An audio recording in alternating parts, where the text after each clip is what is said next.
मजबूत शुरुआत के बाद भारतीय बाजारों में ऊपरी स्थानों से थोड़ी बहुत प्रॉफिट बुकिंग, लेकिन फिर भी मजबूती के साथ ही होता कारोबार और बैंक निफ्टी ने आज फिर से संभाली है कमान। हफ्ते का आखिरी दिन, आखिरी 1.5 घंटे सोमवार को छोटा सा दिवाली की मोहर ट्रेडिंग का ट्रेडिंग सेशन, उससे पहले लंबा वीकेंड। आइए, स्वागत है आप सबका फाइनल ट्रेड में। नमस्कार, मैं हूं अनिल सिंघवी। नमस्कार, मैं हूं दीपांशु भंडारी। इस संवट का आखिरी ट्रेडिंग सेशन, आखिरी 1.5 घंटा इस संवट का। बिल्कुल। बाजार की परफॉर्मेंस रही है फ्लैट, बट स्टॉक्स में रहा है उतार चढ़ाव वाला एक्शन। तो आइए, इस आखिरी 1.5 घंटे में कैसे रहेगी बाजार की चाल, कहां रखनी है आपको नजर, ये बताते हैं। बताएं सर, इस समय की बड़ी बातें क्या है? बड़ी बातें दीप यही कि दिन भर बाजार छोटे दायरे में 17,600 के आसपास वक्त बिताता हुआ ट्रेड कर रहा है। निफ्टी मजबूत है और बैंक निफ्टी जोश में है। और कल बैंक निफ्टी नीचे की तरफ लीडरशिप में था, आज तेजी की तरफ है।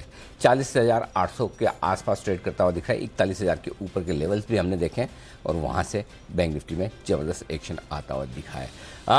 2% ऊपर बैंक है इंडेक्स के तौर पर। आईटी, मेटल और फार्मा शेयर थोड़े कमज़ोर है और बाकी थोड़ा बहुत दबाव यहाँ पर देखने को मिल रहा है। डाउ फ्यूचर्स धीमे धीमे कमज़ोर होते दिख रहे हैं। हम 125 पॉइंट कमज़ोर है, 130 पॉइंट के आसपास की कमजोरी वहाँ है। इसी वजह से भारतीय बाजारों में भी प्रॉफिट बुकिंग ऊपरी स्तरों से आई है।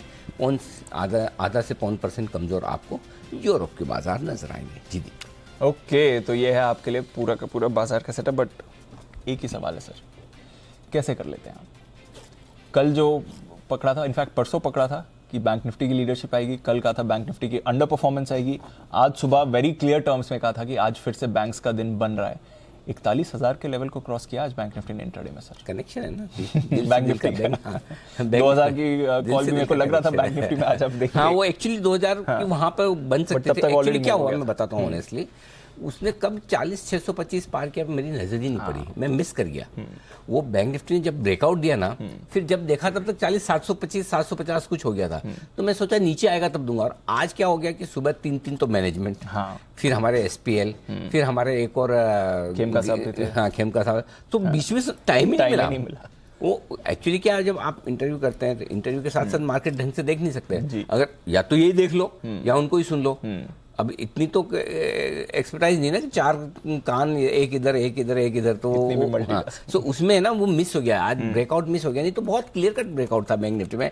40,650 के ऊपर तो लेना ही लेना था, कोई सवाल ही नहीं। और सीधा 40,900 था, हालांकि मेरी उम्मीद से थोड़ा ज़्यादा बढ़ा। 41,032 का हाई बनाया। और निफ्टी में भी एग्जैक्टली अपने को जो था कि 40,650 40,725 की रेंज में वहाँ पे थोड़ा थोड़ा बेचना है।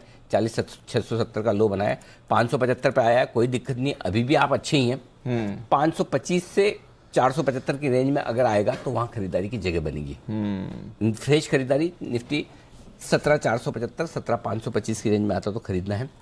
छोटा सपोर्ट 575 के आसपास है, ऊपर में 650 725 की रेंज में देना ही है। सुबह जो बात हुई वही है। बिल्कुल। अब आइए बैंक निफ्टी। बैंक निफ्टी में अब आप हैं 40,750 के आसपास। ठीक है, आपको एग्रेसिव ट्रेडर के तौर पर खरीदना है तो 40,625 के आसपास, यानी कि यहाँ से 150 पॉइंट नीचे। और सेफ्टी के लिहाज से खरीदना है तो 40,400 है, वो दूर हो जाता है। वो 400 पॉइंट नीचे तो मिलेगा नहीं। बट दूर अच्छी जगह जो खरीदने की है वो 40,400 है। लेकिन आज ही बड़ा ब्रेकआउट आया तो लेट्स सी। और अपनी सुबह बात हो रही थी कि एक बार 40,600 पार करके बैंक निफ्टी टिक गया, ये 1000 पॉइंट की रैली के लिए तैयार होगा। 41,400 41,500 की रेंज तक जाने को तैयार होगा। तो उसके संकेत 41,000 कब हो क्या है पता ही नहीं, दोपहर के दौरान एकदम गजब है। तो थोड़ा अमेरिका साथ नहीं दे रहा है, साथ दे रहा होता तो और मजा आता। हाँ, तो आप देखो ना, सुबह से 40-50 पॉइंट डाउ फ्यूचर नीचे थे, फिर भी बैंक निफ्टी 41,000 हुआ। करेक्ट। सो अगर थोड़ा सा ग्लोबल मार्केट्स रिकवरी दे दे, रिकवरी ना दे, कमजोर ना हो, तब भी हम संभाल सकते हैं। बस बात इतनी है। रुपया थोड़ा सा बेहतर हुआ है मेरे ख्याल से, 5-6 पैसा मजबूत हुआ है। करेंसी मार्केट की भी रिकवरी आई तो हमारे लिए अच्छा है।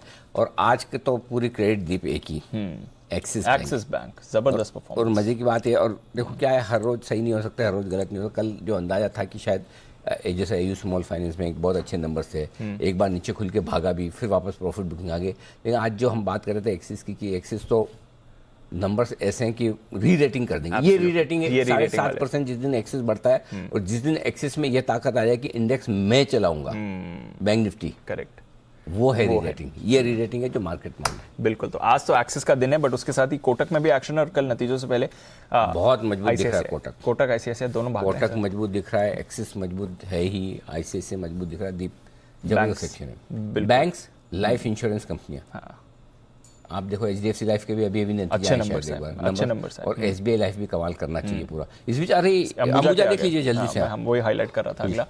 अंबुजा हमने देखा है मुनाफा यहाँ पर 438 करोड़ से घटकर 138 करोड़ का है। हमारा अनुमान था 248 करोड़ का, तो हमारे अनुमान से 110 करोड़ कम का मुनाफा आया है। मालूम था मुनाफा गिरेगा, बट बहुत ज्यादा गिर कर आया है। आय अगर आप यहाँ देखें तो बड़ी तो ये 3,240 करोड़ से बढ़कर 3,670 करोड़ की आय आई है। हमारा अनुमान था 3,600 करोड़ का, तो हमारे अनुमान से आय 70 करोड़ ज्यादा आई है, बट मुनाफा अनुमान से 110 करोड़ रुपए और कम आया है।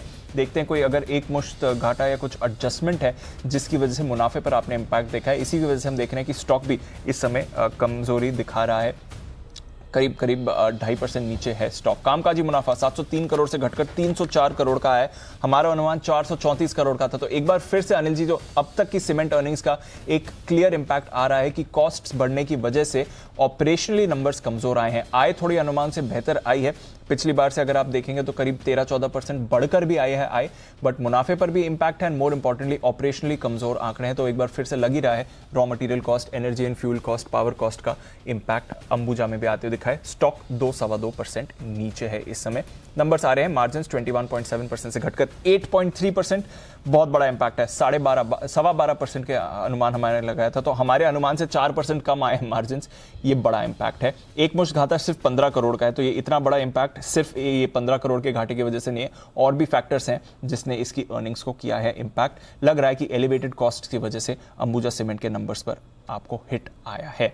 चलिए अंबुजा सीमेंट पर करेंगे focus. Power and fuel cost में 83% का उछाल आ गया सामने अनिल जी।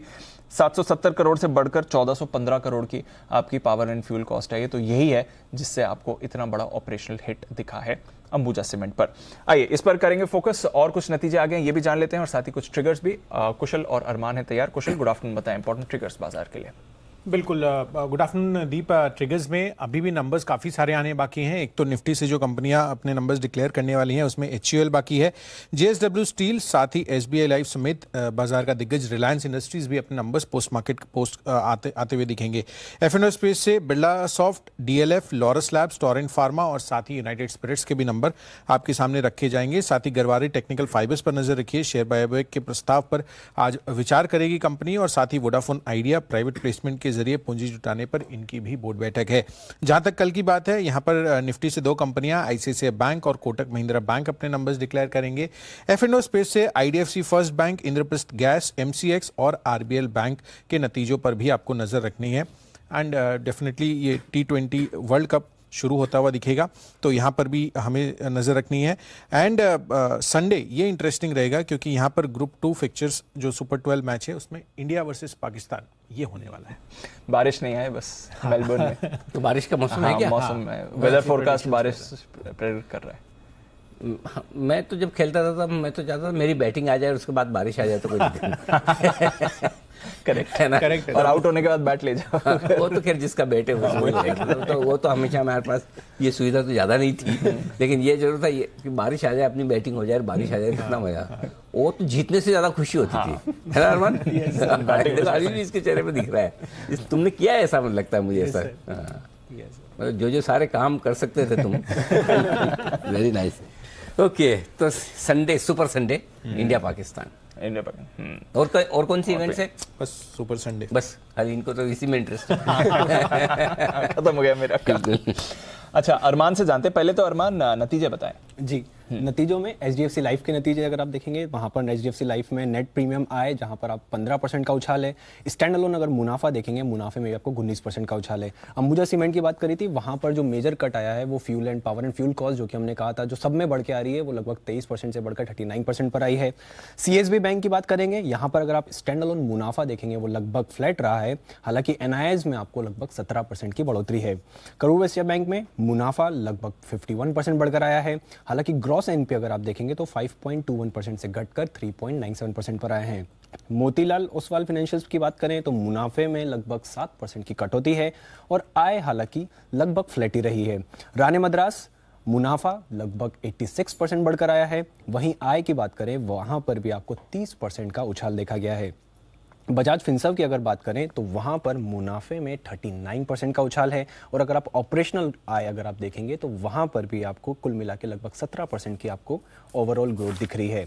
अतुल लिमिटेड यहाँ पर मुनाफे में लगभग फ्लैट रहा है मुनाफा, हालांकि आय देखेंगे, आय में लगभग 19% की बढ़ोतरी है। मार्जिन 17.5% से घटकर 14.8% पर आए हैं। स्टाइलम इंडस्ट्रीज यहाँ पर मुनाफे में 60% की बढ़ोतरी है, वहीं आय में भी लगभग 43% की बढ़ोतरी है। और अंत में कल्याणी स्टील, जहां पर मुनाफे में 62 करोड़ से घटकर 35 करोड़ के आसपास आया है, हालांकि आय जो है वो 460 करोड़ से 500 करोड़ पर आती हुई दिखी है। ओके, तो ये है आपके लिए कुछ नतीजे। अरमान, खबरें भी हैं, इनके बारे में बताएं। जी, सबसे पहले यूपीएल पर कंपनी अपने कारोबार का रिस्ट्रक्चरिंग करेगी। इसमें इनके जो 3 बिजनेस हैं, क्रॉप प्रोटेक्शन, एडवांटा सीड्स और अदर्स फार्म सर्विसेज, इन तीनों को अलग अलग सब्सिडियरियों में डालेगी और इन सब्सिडियरियों में लगभग 1600 करोड़ का निवेश करेगी। और उसी के साथ साथ इन सब्सिडियरियों में ब्रुकफील्ड, टीपीजी और एडीएआई जो लगभग 9% हिस्सेदारी खरीदेंगे। रामकृष्ण फोर्जिंग, जहां पर कंपनी को लगभग 122 करोड़ का ऑर्डर मिला है और ये ईवी कंपोनेंट के लिए जो है कंपनी को ऑर्डर मिला है। उसी के साथ साथ आईडीबीआई बैंक, जहां पर ब्लूमबर्ग के हवाले से खबर आई है कि $770 करोड़ का जो वैल्यूएशन पर सरकार के हिस्सा बिक्री की योजना है। आईडीएफसी लिमिटेड, जिसमें बंधन फाइनेंशियल को आरबीआई से मंजूरी मिली है, जिसमें आईडीएफसी एएमसी, आईडीएफसी टीसीएल में निवेश के लिए आरबीआई से मंजूरी मिली है। और अंत में ब्लॉक डील्स है, जिसमें axis bank 43 lakh shares, south Indian bank 63 lakh, delivery 24 lakh, Zomato 10 lakh, PFC 15 lakh और आईटीसी में 17 लाख शेयरों के कई सौदे किए गए। ओके, तो ये है ढेर सारी खबरें जिनके दम पर आज दिखेगा एक्शन।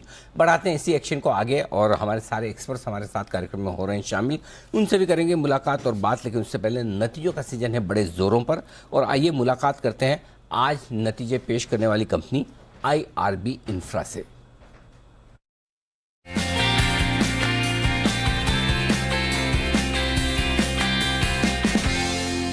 1998 में इस कंपनी की हुई शुरुआत और 2008 में हुई लिस्टिंग, और देश की दिग्गज integrated road highway infrastructure develop करने वाली ये कंपनी है। और 11,900 यानी राउंड फिगर में 12,000 करोड़ से ज़्यादा का लंबा 12,000 किलोमीटर से बड़ा रोड पोर्टफोलियो है कंपनी का। और 10 राज्यों में 1,000 से ज़्यादा सप्लायर्स और कॉन्ट्रैक्टर्स की टीम आईआरबी इंफ्रा के पास है। आइए मुलाकात करते हैं कंपनी के चेयरमैन और मैनेजिंग डायरेक्टर वीरेंद्र महिस्कर साहब कार्यक्रम में हो रहे हैं शामिल, जिन्होंने श्री राम पॉलिटेक्निक से सिविल इंजीनियरिंग में डिप्लोमा किया है। कंस्ट्रक्शन और इंफ्रास्ट्रक्चर सेक्टर का आपका 30 साल से ज़्यादा का लंबा बड़ा गहरा अनुभव है। नए बिजनेसेस, रोड कंस्ट्रक्शन और बीओटी प्रोजेक्ट्स की सारी जिम्मेदारी महिस्कर साहब के पास है। सर, बहुत बहुत स्वागत है, धन्यवाद जी बिजनेस के लिए समय देने के लिए।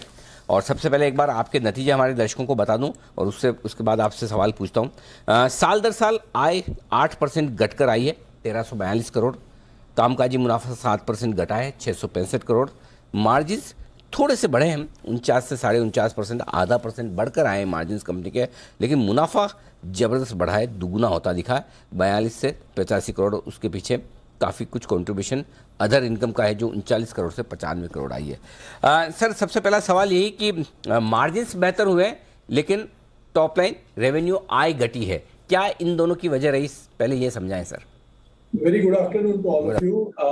The first statement that I would like to make is quarter on quarter जो softening आप mention कर रहे हो कंस्ट्रक्शन में, वो इस वजह से है क्योंकि ये क्वार्टर मॉनसून क्वार्टर है। And as you know, in the entire construction industry, second quarter is always soft because of construction revenue being soft because of ongoing monsoon. But at the same time, there has also been delays on appointed date from the government on several of the projects. But having received that, we are very confident of catching up with the yearly annualized target that we have for ourselves. Okay, तो basically आप ये कह रहे हैं कि थोड़ा सा monsoon लंबा चल गया है, इसका असर थोड़ा सा कंस्ट्रक्शन एक्टिविटी में पड़ा है, तो सर उसकी भरपाई इस करंट क्वार्टर में हो पाएगी? पूरे साल भर में 100% हो पाएगी। अगर हम दो चीजों को देखें तो एक ये है कि गंगा एक्सप्रेसवे जो हमारा एक की ऑर्डर बुक का पार्ट है, उसकी अपॉइंटेड डेट हमको हफ्ते भर पहले मिल चुकी है, जो एक की एग्जीक्यूशन होगा अगले 6 महीने में। सो उसकी विजिबिलिटी अब बहुत बेहतर है। दूसरा, उसमें जो निवेश होना था वो भी अब जीआईसी की तरफ से 49% हो चुका है। उसकी पहली किश्त 261 करोड़ की कैश कंपनी में अब आ चुकी है। तो financially we are resolve to start this mega project that the company is going to involve execute. और उस वजह से पूरे साल भर के लिए अगर हम टारगेट की बात करें तो लगभग 4,500 करोड़ का construction turnover we should be able to achieve, ये मेरा मानना है, other than the toll income. Okay, तो ये आपके लिए बिल्कुल तो गंगा एक्सप्रेसवे आपका मजबूती से आगे बढ़ रहा है। अब बताएं सर, इस वक्त ऑर्डर बुक कितनी है, इस क्वार्टर में किस तरह के ऑर्डर आपके जुड़े हैं और आगे आउटलुक किस तरह का दिख रहा है? ऑर्डर बुक आज के दिन में 20,000 करोड़ का है, जिसमें से 9,000 करोड़ का ऑर्डर बुक हमको अगले 2-2.5 साल में एग्जीक्यूट करना है। और अपकमिंग ऑर्डर पाइपलाइन भी बहुत बेहतर दिख रही है, जिसमें प्राइवेट पार्टिसिपेशन बढ़ेगा, ये हमारा मानना है। तो order book built up is good, present order book gives good visibility for the next 2-3 years, और we would be able to confidently execute the projects as we are now receiving the appointed dates. Okay, ठीक बात है। तो order book बड़ी strong साफ नजर आ रही है, इसमें कोई दिक्कत नहीं है। अच्छा, ये बताएं सर कि जो मार्जिन सुधर कर आए हैं, अब 50% के आसपास पहुंच गए, क्या आउटलुक है बचे हुए 6 महीनों के लिए? इसमें और इम्प्रूवमेंट की गुंजाइश है, मेंटेन कर पाएंगे या थोड़े कम हो सकते हैं? मेरे ख्याल से मेंटेन कर सकेंगे। हमारे बिजनेस में 2 वर्टिकल्स पे काम होता है, एक है जैसे मैंने कहा कंस्ट्रक्शन है, और दूसरा है toll revenue from the operating BOT projects. तो जो बीओटी बिजनेस है वो लगभग 85-87% एबिटा मार्जिन पे काम करता है, और कंस्ट्रक्शन बिजनेस जो है वो लगभग 25% के एबिटा मार्जिन पे काम करता है। तो इनके मिक्स के ऊपर ओवरऑल ग्रॉस कंसोलिडेटेड मार्जिन निर्भर रहता है, बट ये मिक्स बहुत ज्यादा चेंज होने की संभावना कम है, तो लगभग 48-50% में एबिटा मार्जिन चलता रहेगा, ये विजिबिलिटी आज हमारे पास है। और दूसरी एक बहुत इंपॉर्टेंट बात जो हो रही है, वो हमारा जो इंटरेस्ट आउटगो है वो कम हो रहा है। अगर आप देखेंगे तो लगभग 18% reduction in interest cost we have been able to achieve in this quarter, और ये एक बहुत महत्वपूर्ण चीज होगी going forward, because while we are overall seeing interest rates hardening and going up, because the company is completing several of its projects and refinancing them successfully, हमारे पास आप देखोगे कि इंटरेस्ट रेट्स कटते हुए देखोगे आप। कैसे हुआ, मतलब क्या वो आप इन्वेस्ट में कुछ और ट्रांसफर कर रहे हैं एसेट्स, उस वजह से अचीव कर पा रहे हैं, या फिर फ्रेश इक्विटी और आ रही है कंपनी में? क्योंकि जहां तक मुझे ध्यान में कुछ प्राइवेट इक्विटी प्लेयर्स ने बड़ी स्टेक ली है आपकी कंपनी में हाल ही में, राइट सर? यस, सो अगर आप देखेंगे तो अभी अगर पूरे मॉडल को आप इवेल्युएट करो तो आप देखोगे कि बीओटी प्रोजेक्ट में लगभग 70-30 डेट इक्विटी रेशियो होता है, और उसमें 30% इक्विटी जो होती है उसमें से लगभग 49%, मतलब आप just for argument sake we can say 50-50 अगर पकड़े तो आधी इक्विटी जो है वो जीआईसी सॉवरेन वेल्थ फंड से आ रही है, और आईआरबी की इक्विटी जो है वो 15% पे सीमित हो रही है। इसके अगेंस्ट एबिटा मार्जिन जो उस प्रोजेक्ट से निकल के आता है वो लगभग 25% है। तो नेट कैश बेसिस पे company will be solidly positive going forward while investing and growing the portfolio. ये एक बहुत मैसिव चेंज कंपनी के स्ट्रक्चरिंग में आया है, ये मेरा मानना है। दूसरा, जो एक्सपेंस कम होने जा रहा है वो आपने जैसे ठीक से कहा, 3250 करोड़ का डेट हम रिटायर कर चुके हैं, जिसकी वजह से इंटरेस्ट में बहुत बड़ी कटौती आई है, ग्रोथ कैपिटल कंपनी के पास है। और जैसा आपने ठीक से कहा कि एक और प्रोजेक्ट हम अभी पब्लिक इन्विट को बेचने जा रहे हैं, जिसका शेयर होल्डर अप्रूवल हमको मिल चुका है, and we are in the final stages of transferring that project. ये जो प्रोजेक्ट है ये बड़ौदा कीम एक्सप्रेसवे एसपीवी है, जो दिल्ली मुंबई एक्सप्रेसवे का कंप्लीट होने वाला फर्स्ट पैकेज है, और ये पैकेज हम अभी पब्लिक इन्विट को ट्रांसफर करने जा रहे हैं। इसकी एंटरप्राइज वैल्यू 1297 करोड़ है, और इसके ट्रांसफर होते ही कंपनी को 342 करोड़ की कैश टुवर्ड्स इक्विटी कंपनी में आ जाएगी, और कंपनी का 955 करोड़ का debt on a consol basis कम हो जाएगा। तो इससे भी फर्दर इंटरेस्ट सेविंग आएगी, और ये जो एक्टिविटी है ये चलते हुए you will see that the interest income will keep dropping. आपने कुछ डिस्क्लोजर्स भी एक आध महीने पहले पढ़े होंगे, उसमें हमने हमारे 2 प्राइवेट इन्विट के प्रोजेक्ट्स को भी रीफाइनेंस करवाया था बाय इशूइंग अ एनसीडी।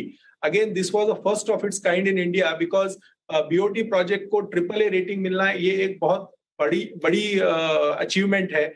और इन 2 प्रोजेक्ट्स में जहां हमको AAA रेटिंग मिली थी बाय क्रिसिल, उसको हमने 5 ईयर एनसीडी करके एंटायर जो उस प्रोजेक्ट की डेट थी उसको रिफाइनेंस की at a fixed rate of 8.65%, और उसका बुलेट रीपेमेंट होगा, जिसकी वजह से अमोर्टाइजेशन के वजह से ही लगभग 500 करोड़ का एडिशनल कैश उन प्रोजेक्ट से निकल के कंपनी में 5 साल में आ सकता है। तो ये जो एक रिफाइनेंसिंग स्ट्रेटेजी है, this is also going to be a big play in the company going forward.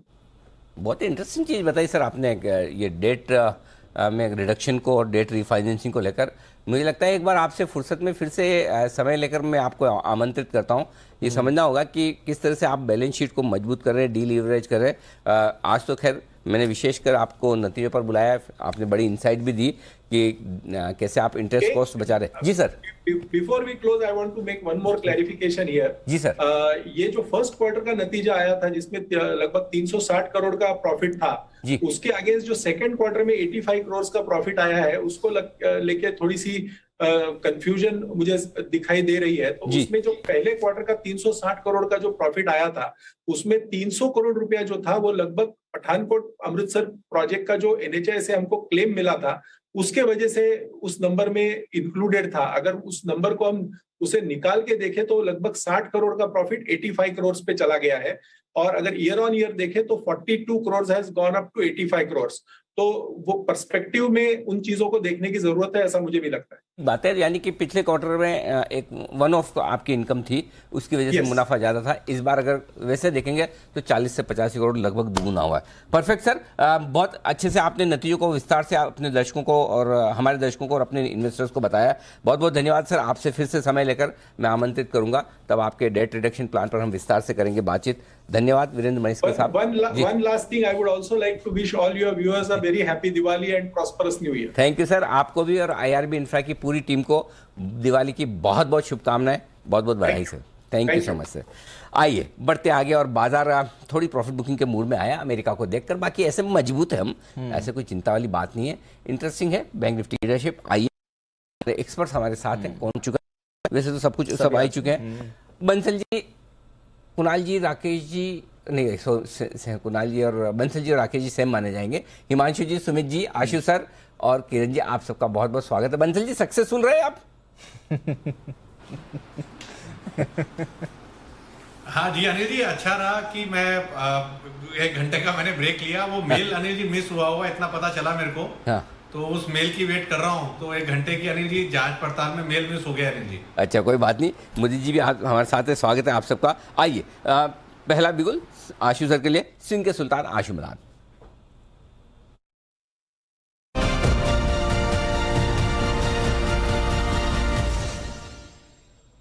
Ashu sir बताएं सर, आपकी तरफ से spread updates. Anil ji updates ही हैं सारे। कल के तो spread Anil ji by God's grace सारे प्रॉफिट में बंद हुए। अनिल जी बाकी तो जो लॉन्ग शॉर्ट रेशो है, मतलब जो लॉन्ग शॉर्ट व्यूज है, वो जो मिक्स लॉन्ग शॉर्ट का वो है सेम ही है। कोई अनिल जी कोई बहुत बड़ा चेंज नहीं है। बट एक अगर आप बोल्ड और एग्रेसिव कॉल बोले मुझसे देने के लिए, तो मैं ये बोलूंगा कि दिवाली तक मार्केट तेज है। क्योंकि अनिल जी 1 दिन की दिवाली रह गई है, तो इसलिए अब तो मैं कॉल दे सकता हूं कि दिवाली तक मार्केट ठीक रहेगी। तो इससे ज़्यादा अनिल जी मैं दिवाली में, आपको पता है कि मेरा ऐसा कोई बिलीफ नहीं है, क्योंकि दिवाली तो 2 दिन में चली जाएगी, उसके 2 दिन के बाद एक्सपायरी खड़ी हो जाएगी। तो अनिल जी मुझे लगता है कि अगर आप कहें तो बात करनी चाहिए, जो हमारा प्रोग्राम होता है एक्सपायरी अलर्ट पे, तो उसी में कुछ स्टॉक्स शेयर कर लेता हूँ अनिल जी, जिनमें मुझे लॉन्ग शॉर्ट या दिक्कत दिखती है या अच्छा दिखता है, वो हम एक्सपायरी अलर्ट बात कर सकते हैं। बाकी अनिल जी मार्केट ठीक है, रेंज बाउंड है, दोनों तरफ की ट्रेडिंग करनी है। बट एक्सपायरी जो है ना Anil ji, that is above all Diwali, above anything else, above fundamental, above technical, क्योंकि वो डेटा है वो अनिल जी आपने भी आजकल देख लिया है। और आज आप अनिल जी आप इंटरव्यू ले रहे थे, जो आप सुनील सुगानिया जी ने भी आपसे मेंशन किया था कि 95% ट्रेडिंग अनिल जी ऑप्शंस में है, तो सारी गेम उसके बेसिस पे होती है अनिल जी। बिल्कुल ठीक है सर, मैं आ रहा हूं उसके लिए भी आपके पास में, बस थोड़ी देर में। क्लोजिंग शो का पहला बिगुल कोल्स के लिहाज से हिमांशु जी के लिए। हिमांशु जी है ना? हाँ, हिटमैन हिमांशु।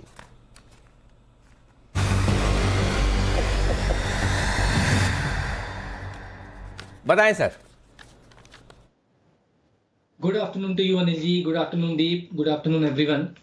अनिल जी मेरे रडार पर जो स्टॉक आया है वो कोइंसिडेंटली एक्सपायरी का एक्सीडेंट ही है, और कोइंसिडेंटली आशु जी भी इस शो में है, तो मुझे लगता है कि उनकी भी मैं इस पर व्यू चाहूंगा।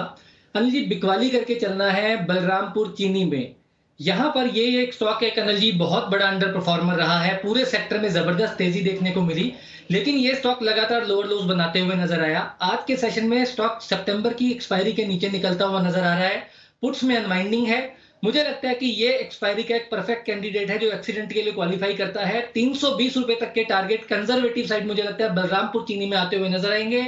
आज सुबह अनिल जी शुगर सेक्टर के लिए एक पॉजिटिव न्यूज आई थी, उसके बावजूद ये स्टॉक लॉस काट रहा है, इसका मतलब इसमें लॉन्ग ट्रैप होते हुए नजर आए हैं। 340 के स्टॉप लॉस के साथ 320 रुपए का पहला टारगेट और 300 रुपए तक के टारगेट 3 से 4 दिनों के लिए बलरामपुर चीनी है मेरी तरफ से बिकवाली की सलाह। तो इस पे आशु जी की राय चाहिए आपको? जी अनिल जी। अच्छा, शॉर्ट कॉल इसलिए आशु जी की सोच लो, बाद में लॉन्ग कॉल में भी लेनी पड़ेगी, और नहीं लोगे तो आशु जी अपने आप दे देंगे। एक बार आशु जी को मौका चाहिए एंट्री करने का। कुणाल बंसल जी ने मौका दिया घर में, उनकी माता जी को बहका गए वो, कुणाल जी ने दिया, सेम हुआ। वापस चेक कर लो। नहीं, मेरा काम है आपको चेताने का। पूछूं आशु जी को या रहने दूं? पूछ लीजिए। सही बिल्कुल सही। आशु जी मुर्गा आया है आपके पास, कर लीजिए जो आपको करना है।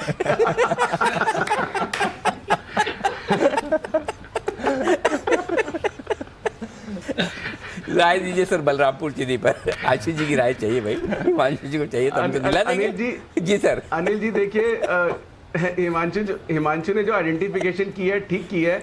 अनिल जी देखिए, इस एक्सपायरी में ना मैं शायद एक्सीडेंट वर्ड यूज नहीं करूंगा, लेकिन जो अभी भी मैं भी अपने कैंडिडेट शेयर करूंगा।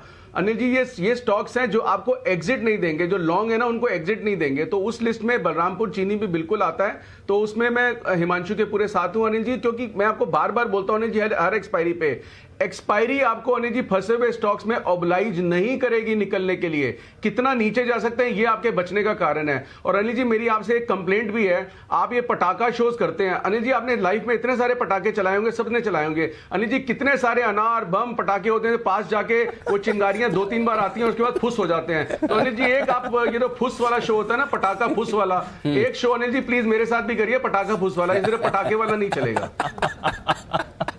चलिए, आप वो अगली दिवाली पक्का, अब ये वाली तो निकल गई, अभी तो बचा नहीं है टाइम, बराबर है। आशीष जी अगली दिवाली वादा करो कि आप करोगे मेरे साथ शो। ठीक 100% अनिल जी 100%। मैं तो अनिल जी कह रहा हूं कि हर हफ्ते एक आधे घंटे का स्लॉट दिया करो, क्योंकि इतना कुछ होता है बात करने के लिए। और आधा घंटा। आशीष जी इसी चक्कर में साल वाला भी नहीं हो पा रहा। यही चीज मैंने अभी हिमांशु जी को समझाई, एक बार मौका दोगे, इसलिए मैं दिवाली पे मौका देता है आपको एक बार, तो हर हफ्ते पे आ जाते हैं आप सीधे, मतलब दिवाली से सीधा साल में एक शो से हर हफ्ते में एक शो पे। देख लो, ये आशु जी का सवाल। आइए, लेकिन करेंगे, आशु जी पक्का करेंगे, और आशु जी भी हमारे लोगों को सतर्क और जागरूक रखने का एक बड़ा काम कर रहे हैं, इसमें कोई डाउट नहीं है। कई सारी रिस्क होती है ट्रेडिंग के साथ जो जुड़ी होती है, जो समझना जानना जरूरी है। और वो कहते हैं कि कई बार बीमारी ठीक करने के लिए कड़वी दवा लेनी ही पड़ती है, वो कड़वी दवा देने के लिए हमने आशु जी को रखा हुआ है। तो बिल्कुल हमेशा वक्त वक्त पर आपको चेताते रहते हैं। आइए, बिल्कुल आशु जी के लिए, उससे पहले सिमी जी की तरफ से आ रही है आपके लिए दिवाली इन्वेस्टमेंट आइडिया की बेहतरीन पिक, देख लीजिए।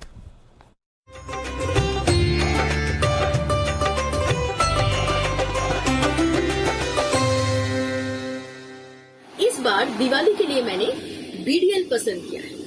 डिफेंस सेक्टर ऑलरेडी फोकस में है और आने वाले महीने में भी अच्छी परफॉर्मेंस मेंटेन रहेगी, ऐसा मैं मानती हूँ। रिसेंटली स्टॉक में एक डिसेंट करेक्शन देखने को मिला था ईयरली हाई से, और अभी जैसे मोमेंटम ये स्टॉक पकड़ा है, देख के लग रहा है कि एक नया हाई छूने के लिए तैयार हो चुका है।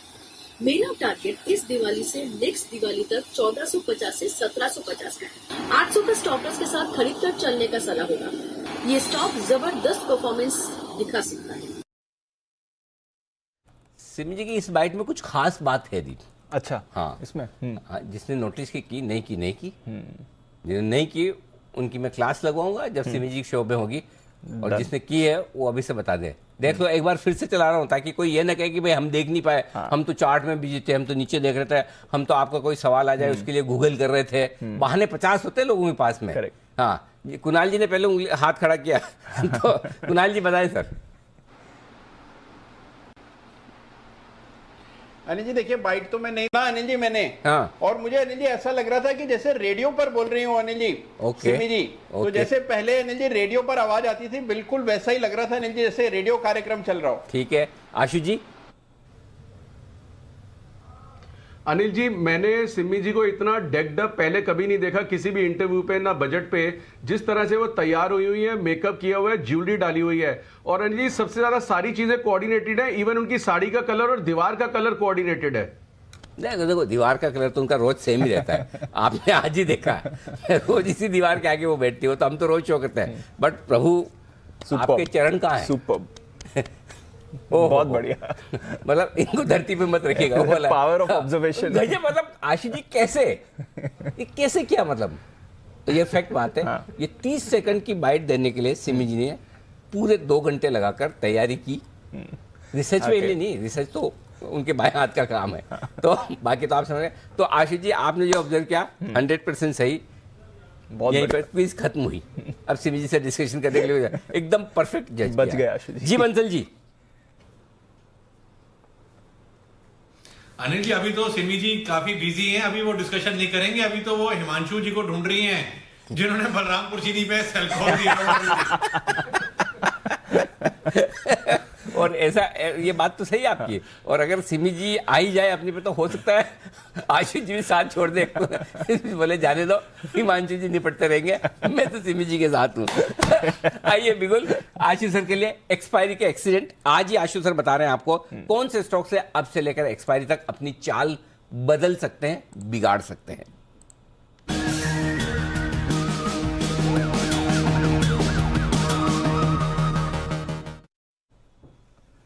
बताएं सर। अनिल जी देखिए ये जो पहले मैं नेगेटिव स्टॉक्स की बात कर रहा हूं और इनकी बात मैं इंसिडेंटली अनिल जी इस बार पहले आइडेंटिफाई कर लिया था और हफ्ते से बता रहा हूं और फिर रिपीट कर रहा हूं सबकी कंजम्पशन के लिए। पहला स्टॉक है अनिल जी उस लिस्ट में टाटा पावर, दूसरा टाटा मोटर, तीसरा टाटा स्टील। तीनों के तीनों अनिल जी ये सबड्यूड रहेंगे। ये जब ऊपर खुलेंगे ये नीचे जाएंगे। आज भी अनिल जी 222 रुपए खुला।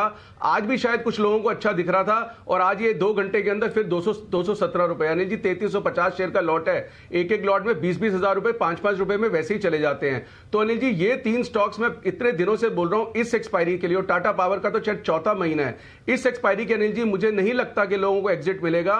एटलीस्ट एक ऊपर के भाव पे बेच लें, नीचे जाए तो फिर वापस ले लें। क्योंकि अनिल जी जिस स्टॉक में कोई फंस जाता है ना बहुत मुश्किल होता है उसके लिए बेचना। और मैं अनिल जी जो व्यू बता रहा हूं ना एक्सपायरी तक के लिए, लोग इनको लाइफ लॉन्ग मत मान ले क्योंकि लोग अपना कई बार डिलीवरी बेच देते हैं। मेरे व्यूज होते हैं हमेशा एक्सपायरी टू एक्सपायरी। अपनी लाइफ वही है अनिल जी। जो मैंने भी दिवाली भी बोला अच्छी है अनिल जी, वो सिर्फ परसों तक दिवाली है इसलिए बोल रहा हूं। तो अनिल जी टाटा पावर, टाटा स्टील और टाटा मोटर। उसके बाद अनिल जी JSW स्टील और वेदांता भी। अब अनिल जी 2 स्टॉक के बारे में मैं आपसे बात करता हूं। एक HDFC बैंक। अनिल जी जैसे वो फ्रेशर्स को या नए प्लेयर्स को सिखाते हैं ना, विराट कोहली की जो कॉपी बुक कवर ड्राइव होती है अनिल जी, HDFC बैंक की मैं 2 बार बोल चुका हूं और आज भी 600 पॉइंट बैंक निफ्टी ऊपर था या 800 पॉइंट था, अब 600 पॉइंट है तो भी HDFC बैंक नीचे है। तो अनिल जी ये है perfect definition of under performance जो लोगों को तकलीफ देती है। क्योंकि HDFC बैंक अनिल जी बहुत सारे लोगों का निवेश है, फंड्स का भी है, मतलब इतना पॉपुलर स्टॉक है, उसके अगेंस्ट बोलना किसी को पसंद नहीं है। बट अगेन मैं अनिल जी मैं फिर समझा रहा हूं कि ये अंडर परफॉर्मेंस की डेफिनेशन है HDFC बैंक की। 600 पॉइंट बैंक निफ्टी ऊपर होता है और ये नीचे होता है। सो दिस शोज के how over own this stock is और अंडर परफॉर्म करता रहेगा। और अनिल जी लास्ट बट और अनिल जी HDFC बैंक के लिए एक और मैं चैनल चेक बताता हूं आपको। अनिल जी मुझे एक बहुत प्यारा चैनल चेक किसी ने भेजा और मतलब ये मेरी ड्यूटी है कि मैं आपसे शेयर करूं and this is my real research. Anil ji हमारे एक ट्विटर फॉलोअर है या मतलब फैमिली है, उन्होंने वो एक अच्छे बिजनेसमैन है, उन्होंने अनिल जी एक डेटा मुझसे शेयर किया कि आज से 2-2.5 साल पहले तक प्री कोविड जो बिजनेस में उनके चेक्स एक्सचेंज होते थे ना 75% चेक HDFC बैंक के होते थे। And if you evaluates today less than 50% cheques रह गए HDFC बैंक के out of the total cheques which he deals in. मतलब अगर 100 चेक दिन में आते थे तो 75 चेक पहले HDFC बैंक के होते थे, अब 40% रह गए हैं। अनिल जी यही सारी चीजें होती हैं जो लॉन्ग टर्म को आपको एक दस्तक देती हैं जिसको इग्नोर नहीं करना चाहिए। तो ये HDFC बैंक के लिए why I am after HDFC bank since last 2 years के अंडर परफॉर्मिंग स्टॉक है। और अनिल जी लास्ट स्टॉक जो खराब है वो तो अनिल जी मतलब इस वक्त मेरा न्यू फेवरेट और जो मैं इतने टाइम से बोल रहा हूं अनिल जी IEX। पिछले क्वार्टर में तो अनिल जी ये भी सुनने में आया था कि बाजार को रिजल्ट समझ नहीं आए। अनिल जी बाजार से बड़ी कोई चीज नहीं है, बाजार ही हमारा भगवान है, बाजार ही अर्जुन है, बाजार ही कृष्ण है और बाजार ही हमारा गुरु है। अनिल जी बाजार को सबसे पहले समझ आता है और IEX का आज हाल देख लो। और अनिल जी आज अभी अभी हिमांशु जी और ये सिमी जी की बात कर रहे थे, ये मतलब 2 महीने पहले मैंने मुदित की बहुत तारीफ की कि बहुत प्यारा लड़का है। अनिल जी मुदित ने भी पिछले हफ्ते 140 पे IEX की बाय कॉल दी है, तो जो मैंने इसको प्यारा बोला था उसमें से 100 में से 25 नंबर इसके काट लेने हैं मैंने आज। एक मिनट मैं मिस कर गया, क्या बोला, क्या किया मुदित जी ने? अनिल जी मुदित जी को मैंने बहुत प्यारा कॉम्प्लीमेंट दिया था कि लड़का बहुत प्यारा है। हाँ। और अनिल जी पिछले हफ्ते 146 147 पे फिर इन्होंने आके IEX कॉल दी। सेठी साहब ने बहुत सराहना की कि नहीं ये स्टॉक अच्छा है। अनिल जी सबके अगेंस्ट जाके मैं टिका रहा और ये मुदित को अनिल जी मैंने उस वक्त मैसेज करके ही बताया कि 2 डिजिट की तरफ जा रहा है। तो अनिल जी ये देख लो, मतलब मेरे प्यार में से जो मैंने प्यारा लड़का बोला उसमें से 25% नंबर कट हो गए हैं इसके। प्यारा ही हटाया ना, लड़का तो रखा है। सबसे ज्यादा खुश तो है बंसल जी हो रहे हैं। बोले दूसरों की क्लास लगती है ना, तो जो खुशी बंसल जी के चेहरे पर दिखती है ना, वो किसी के नहीं आती है। थोड़ी बहुत सुमित जी के भी आती है वैसी। सुमित जी चलो एज के हिसाब से भी समझ सकते हैं अपन के सबसे यंग है, तो उनका तो शैतान बनना और शैतान दिखना बनता है। बाकी बंसल जी का तो बहुत ही गजब। अच्छा by the way Kiran ji, आज आपका हैप्पी बर्थडे है क्या? अनिल जी बिल्कुल। अरे गजब है, बताया नहीं सर। लो किरण जी बर्थडे वाली पिक दो। काम पे लगा देना। अच्छा मेरे को तो अभी इसलिए पता चला कि सिमी जी आशु जी से और मेरे से दोनों से नाराज है। सिमी जी क्यों? हाँ, सिमी जी कह रही कि भाई मैंने कोई इतना टाइम लगाया नहीं, आप लोग फालतू में बोल रहे हो। तो मैंने कहा मैं तो बोल ही नहीं, आशु जी ने बोला ये सब, मैंने तो खाली आम में आम मिलाई है। लेकिन सिमी जी ने मैसेज किया हमें कि किरण जी का बर्थडे है। किरण जी बहुत बहुत बधाई पूरे पैनल की तरफ से, सारे दर्शकों की तरफ से। आपको जन्मदिन की बहुत बहुत शुभकामनाएं सर। थैंक यू अनिल जी। चलिए बढ़िया। तो मतलब क्या वीकेंड है, 3-4 दिन सब लोग फ्री हैं?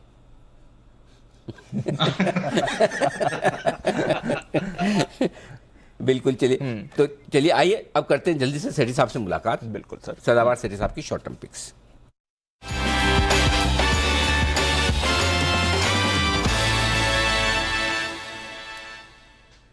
स्वागत है आपका सेठी साहब, बनाएं सर, क्या है इरादा?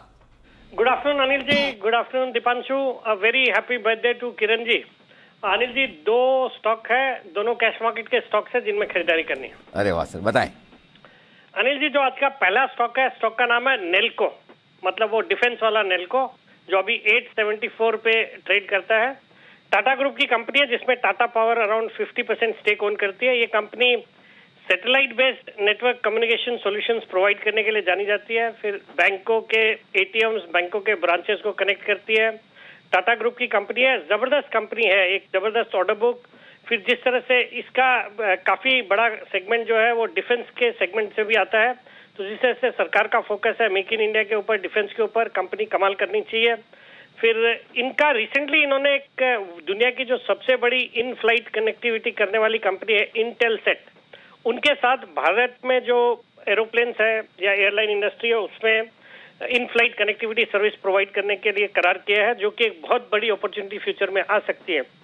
मुझे लगता है ये स्टॉक जो करंट लेवल्स पे मतलब अच्छी खासी गिरावट के बाद ट्रेड कर रहा है, 1100 तक के हाई से, वहां से ये करेक्ट हुआ है और ये 875-76 के लेवल पे आ गया है। मुझे लगता है यहाँ पे इसको खरीदना चाहिए। मेरे इसमें शॉर्ट टर्म के टारगेट है 915 के, स्टॉप लॉस रखना 860 रुपए। 860 स्टॉप लॉस, 915 टारगेट, नेल्को में करनी है खरीदारी। बताएं सर दूसरा स्टॉक। अली जी जो दूसरा स्टॉक है वो है हैदराबाद इंडस्ट्रीज लिमिटेड, जो HIL लिमिटेड के नाम से आजकल जानी जाती है। HIL इसका NSE का टिकर है। 2830-35 के लेवल पे स्टॉक ट्रेड कर रहा है। ये CK बिरला ग्रुप की कंपनी है जिसमें Orient paper around 12% stake own करती है। ये रूफिंग सॉल्यूशंस के लिए एक जानी जाती है। चारमीनार नाम का इनका ब्रांड है, जो एस्बेस्टस शीट्स वगैरह आती है, तो उससे करीबन 30 से 35% रेवेन्यूज आते हैं। उसके अलावा और भी कई सारे बिल्डिंग मटेरियल्स बनाती है। फिर पॉलीमर सॉल्यूशंस भी प्रोवाइड करती है, जिसके अंतर्गत पाइप फिटिंग्स, फिर वॉल पुट्टी, ये सब बनाती है। फिर फ्लोरिंग सॉल्यूशंस भी एक जर्मनी की कंपनी के साथ टाई अप करके वो भी बनाती है। बाकी एक जबरदस्त कंपनी है, फंडामेंटल्स बहुत अच्छे हैं, return on equity 18-20%, debt equity ratio भी काफी कम किया कंपनी ने, अपने डेट को रेगुलर इंटरवल पे रीपेमेंट किया और अब तो ये कम होके 0.24 के लेवल पे आ गया है। पिछले 3 साल में पैट का क्या कर रहा है 43%, और प्रोमोटर्स की अच्छी खासी 40.7% हिस्सेदारी है। FIS अराउंड 12.35% स्टेक ओन करते हैं, और एबेकस फंड सुनील सिंघानिया जी का जो एक पॉपुलर फंड है वो इसमें 3.05% स्टेक ओन करता है। वैल्यूएशन के लिहाज से सस्ता है, 10-11 के मल्टीपल पे स्टॉक ट्रेड करता है। मुझे लगता है यहाँ पे इसको खरीदना चाहिए। 2950 के शॉर्ट टर्म टारगेट, 2790 का स्टॉप लॉस। ओके, तो HIL और नेल्को दो बेहतरीन कैश कॉल्स आपके लिए सिटी साहब की तरफ से, इन पर रखेंगे नजर। शुक्रिया सिटी साहब हमारे साथ जुड़ने के लिए और अपनी कॉल शेयर करने के लिए। आइए फिर लेते हैं अनिल जी की मार्केट स्ट्रैटेजी।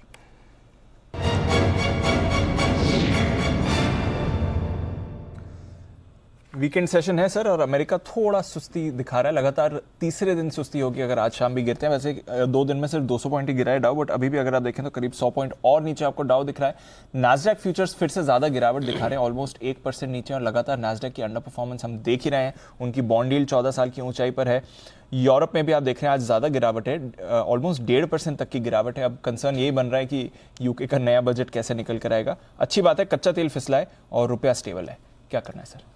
दीप देखिए, हमारे लिए लंबा वीकेंड एक तरह से सीधा सोमवार शाम तक, मतलब इफेक्टिवली देखा जाए तो 3 दिन की छुट्टी होगी, क्योंकि सोमवार शाम को 6:15 बजे हम ट्रेडिंग शुरुआत करेंगे, तो वो 3:30 का भी 6:15 करेंगे। तो 3 दिन की अनिश्चितताओं के हिसाब से आपको पोजीशन कम रखनी चाहिए। ऊपर से थोड़ा सा ग्लोबल मार्केट ढीला भी होता हुआ दिखा है, डाउ वगैरह 100-125 पॉइंट से वैसे आजकल फर्क नहीं पड़ता, जो डाउ फ्यूचर दिखाता है उसके कंपेरिजन में कुछ और ही होता है।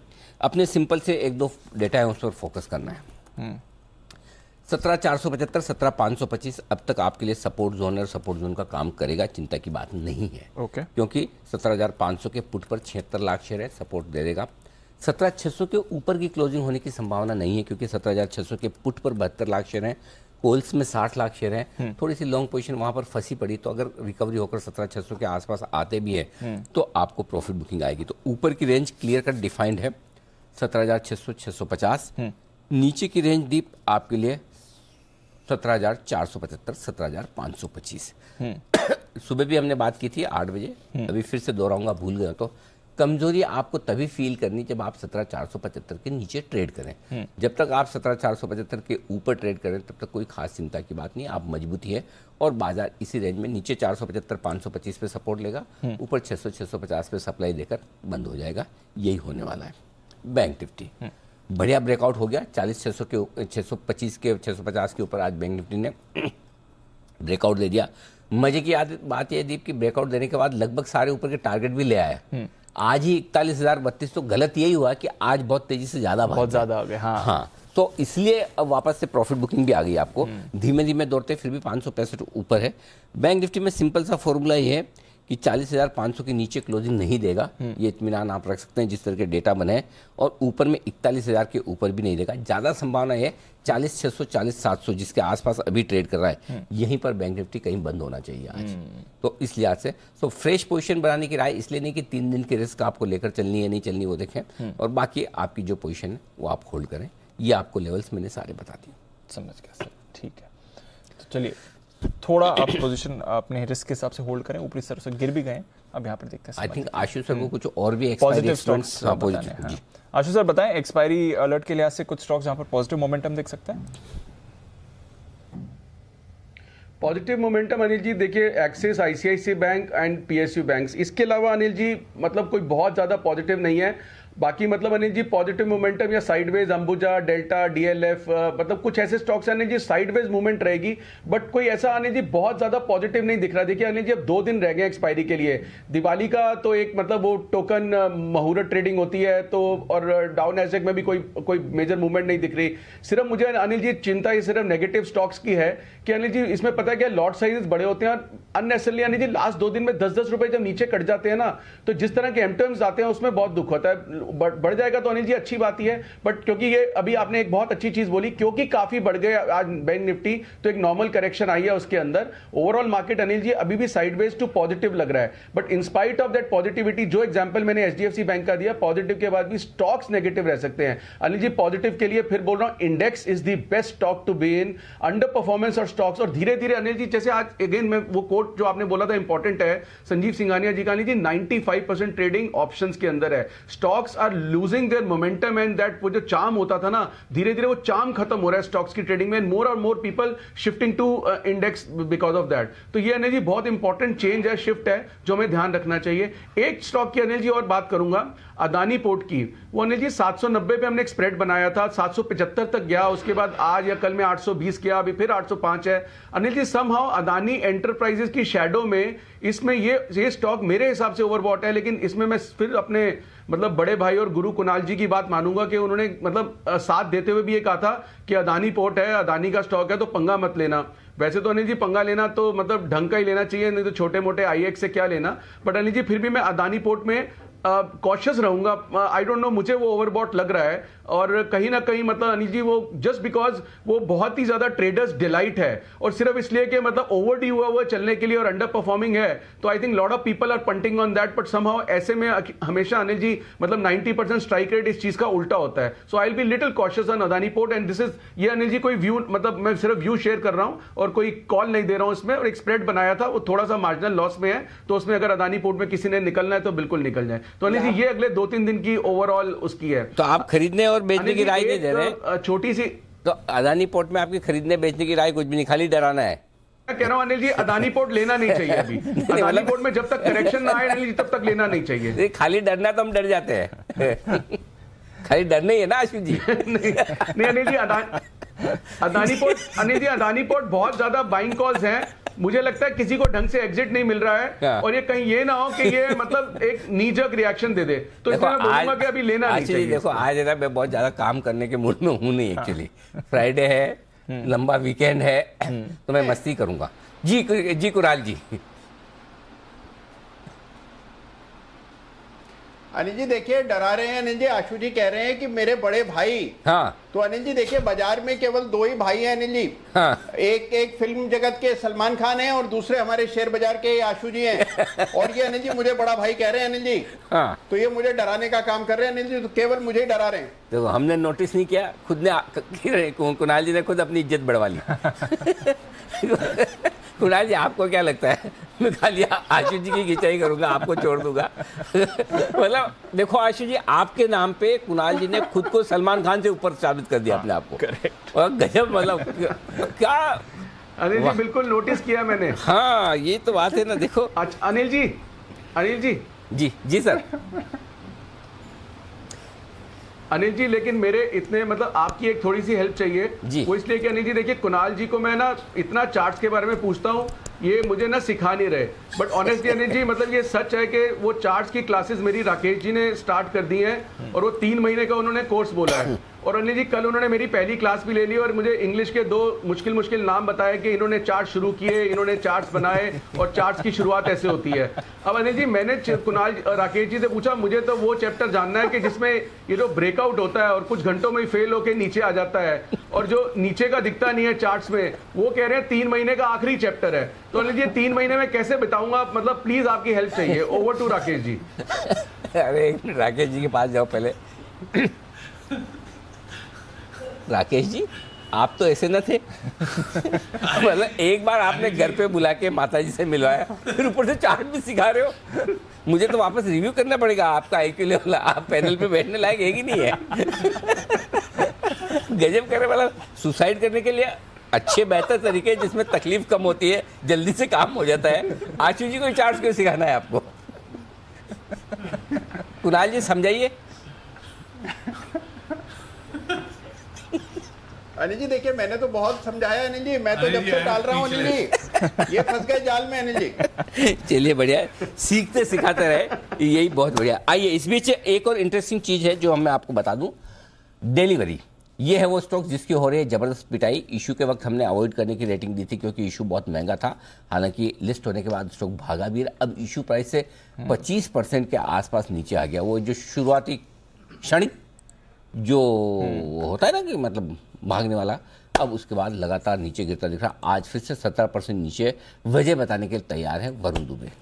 डेफिनेटली अनिल जी, तो वजह तो इसकी ये है कि इस कंपनी ने अपने क्वार्टरली अपडेट दिए बेसिकली, और वो अपडेट जो है वो थोड़े कमजोर है। इसके लिए आप देख रहे हैं कि 2 दिनों में स्टॉक में 30% से ज़्यादा की गिरावट जो है आ चुकी है। इशू प्राइस से अगर आप देखेंगे तो 21% नीचे है, और हाई से करीब 40% जो है वो ये स्टॉक नीचे ट्रेड कर रहा है। अब Q2 में इन्होंने ऐसा क्या अपडेट दे दिया जो मार्केट को अच्छा नहीं लगा? दरअसल इनका कहना है कि Q1 के मुकाबले अगर आप देखेंगे तो Q2 में सेंटीमेंट्स में कोई ज़्यादा बदलाव नहीं है। इनफैक्ट इंडस्ट्री रिपोर्ट्स ये कह रही है कि त्योहारों में औसत यूज़र खर्च और कुल एक्टिव शॉपर्स जो है उनमें दरअसल कमी आई है। इनकी Q2 अपडेट ये कहता है, इनका कहना है कि दरअसल जो महंगाई बढ़ी है उसके चलते डिस्क्रिशनरी खर्च जो है उसमें लोग अब कटौती कर रहे हैं और इनके जो एक्सप्रेस वॉल्यूम्स है वो थोड़े बहुत स्टेबल रहे हैं। जबकि आपको पता होगा कि ये Q2 जो है उसमें दरअसल त्योहारी सीजन शुरू हो गया था, लेकिन उसके बावजूद इनका कहना है कि एक्सप्रेस वॉल्यूम जो है वो स्टेबल है और सितंबर के अंत में उसमें थोड़ी बहुत रिकवरी देखने मिली है। इनफैक्ट सप्लाई चेन कारोबार और ट्रकलोड कारोबार जो है उसमें वॉल्यूम में तिमाही दर तिमाही जो है वो थोड़ी बहुत गिरावट देखने मिली, यानी कि क्वार्टर वहाँ पे गिरावट हुई है। साल दर साल नो डाउट लो बेस था तो वहाँ पे फायदा तो होना ही है, लेकिन क्वार्टर वहाँ थोड़ी बहुत दिक्कतें हुई है और ये सबसे बड़ी दिक्कत की बात है जो कि मार्केट को बिल्कुल पसंद नहीं है। हालांकि इनका कहना है कि आगे जाके स्थिति जो है वो सुधरेगी, लेकिन हाल फिलहाल की जो स्थिति है वो ज़्यादा अच्छी नहीं लग रही है और इसके लिए मार्केट को ये पसंद नहीं है। आपको याद होगा कुछ दिनों पहले हमने आपको बताया भी था कि किस तरह से ब्रोकरेज हाउसेज जो है उन्होंने अब डिलीवरी को डाउनलोड करना शुरू किया है। अक्टूबर के शुरुआत में मैंने आपको बताया था कि किस तरह से गोल्डमैन सैक्स, सिटी ने अपनी रिपोर्ट्स निकाली और अपने प्राइस टारगेट जो है इस कंपनी पे काटे हैं और काटेंगे भी क्यों ना। Q1 में देखिए आप, इस कंपनी के जो कुल घाटा है वो करीब करीब 400 करोड़ का है, जो कि पिछले 3 तिमाहियों का घाटा अगर मिला दे तो वो केवल इस कंपनी ने Q1 में दिया था। और Q2 का जो अपडेट अब ये कंपनी दे रही है वो भी काफ़ी कमज़ोर है और इसके लिए स्टॉक की जम के धुलाई जो है वो 2 दिनों से हो रही है। 30% से ज़्यादा की गिरावट जो है वो पिछले 2 दिनों में स्टॉक दिखा चुका है। ओके, ये है परफेक्ट आपके लिए डिलीवरी पर रिपोर्ट जिसकी वजह से स्टॉक है बेहद कमजोर। आइए बढ़ते आगे और अब वक्त है वसीम साहब से मुलाकात करने का।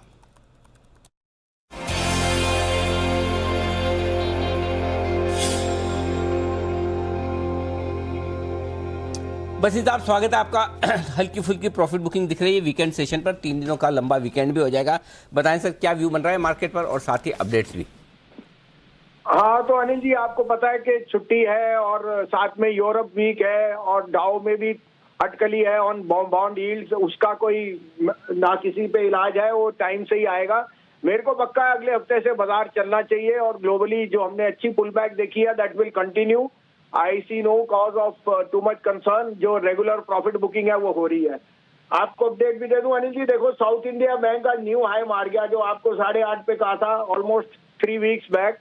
उसके अलावा एक्सिस और कोटक भी न्यू हाई मार गए जो मैंने रिकमेंड किया था।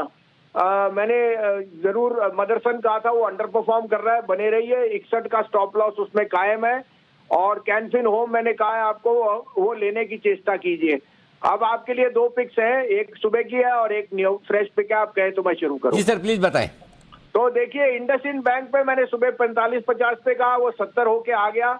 मैं इंडसइंड बैंक पे बहुत बुलिश हूं और मैं कह रहा हूं 1225 का टारगेट है और बने रहिए इंडसइंड बैंक पे। This stock will out perform on all count. It's one of the best large caps and the results were very good. दूसरा मेरा पिक है अनिल जी डीएलएफ। आज रिजल्ट्स हैं डीएलएफ के, आप मानेंगे नहीं 2500 करोड़ का सेल्स हुई है और इस क्वार्टर में बेस्ट एवर रिजल्ट्स आएंगे डीएलएफ के आज शाम को। तो डीएलएफ के लिए तैयारी कर लीजिए। 365 का भाव है, मुझे 390 का भाव दिखता है by this settlement in DLF. तो डीएलएफ और इंडसइंड बैंक 2 और स्टॉक है जहां पर खरीदारी करने की राय वसीम साहब की तरफ से आती हुई आज आपके लिए। धन्यवाद वसीम साहब ये 2 बेहतरीन पिक्स देने के लिए हमारे दर्शकों को। और 1225 का टारगेट इंडसइंड बैंक के लिए, डीएलएफ का टारगेट 390 रुपये का। आइए बढ़ते आगे दिवाली पिक्स और आज एक बार फिर से कुशल गुप्ता हमारे साथ तैयार हैं लेकर अपनी दिवाली पिक्स और आज वो लाए हैं रिपोर्ट मोतीलाल ओसवाल से।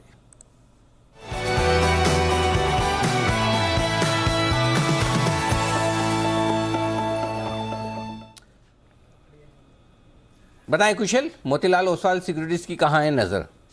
बिल्कुल सर, तो यहाँ पर मोतीलाल ओसवाल की तरफ से भी टॉप 4 पिक्स हम अपनी तरफ से रेकमेंड कर रहे हैं, जिसमें सबसे पहला है बाजार का कंस्ट्रक्शन एंड इंफ्रा स्पेस का दिग्गज L&T। यहाँ पर फोकस रखिए क्योंकि ये मान रहे हैं कि पोटेंशियल काफ़ी ज़्यादा है आगे चलकर कंपनी के ग्रोथ साइड का। इनफैक्ट देश की दिग्गज ये कंस्ट्रक्शन और इंफ्रास्ट्रक्चर से जुड़ी हुई कंपनी है जिसकी रिकॉर्ड ऑर्डर बुक लेवल है। तो आगे के लिए जो अर्निंग्स विजिबिलिटी है वो क्लियर कट इंटैक्ट है और साथ ही कंपनी एसेट मोनेटाइजेशन पर भी फोकस कर रही है, जिसकी वजह से कंपनी की जो बैलेंस शीट है उसमें लगातार सुधार आता हुआ दिख रहा है। इनफैक्ट नए प्राइवेट कैपेक्स में कंपनी की ग्रोथ आउटलुक भी बढ़ती हुई नजर आएगी। इनफैक्ट इसके साथ साथ दूसरा जो काउंटर है उस पर फोकस रखना है वो है अपोलो हॉस्पिटल्स का।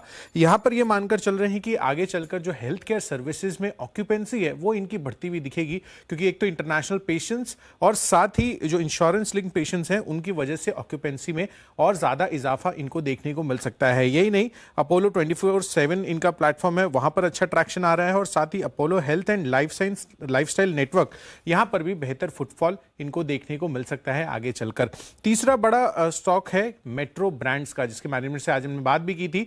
यहां पर फोकस रखना है क्योंकि अन्य फुटवेयर कंपनियों के मुकाबले इनकी बेहतर स्टोर इकोनॉमिक्स यानी कि स्टोर प्रोडक्टिविटी अगर आप देखें तो यहां पर बाटा के मुकाबले ऑलमोस्ट 2x पर ये काम करते हैं। तो डेफिनेटली इस वजह से ये जो एफिशिएंसी लेकर आ रहे हैं अपने वर्किंग कैपिटल में और जो आगे के लिए ग्रोथ आउटलुक है उसकी वजह से करीब 20% से ज्यादा का रिटर्न ऑन इन्वेस्टेड कैपिटल ये मानकर चल रहे हैं। और अंत में महिंद्रा लाइफ स्पेस, यहां पर रेसिडेंशियल रियल एस्टेट प्रोजेक्ट्स पर अगर आपको बेट करना है तो इस काउंटर पर ध्यान दे सकते हैं। मुंबई और पुणे में तो बादशाहत इनकी है ही, साथ ही अब आगे चलकर ये बेंगलुरु में भी एक्सपेंशन कर रहे हैं। तो अच्छे एक्सपेंशन प्लान्स हैं, ओवरऑल सेक्टर भी अच्छी मजबूती में है। इस चीज को ध्यान में रखते हुए आपको Mahindra life space Motilal Oswal recommend कर रहे हैं। ओके, तो ये है आपके लिए ये सारी की सारी पिक्स मोतीलाल ओसवाल की तरफ से आती हुई। आइए बढ़ते हैं आगे, बिगुल hitman Himanshu.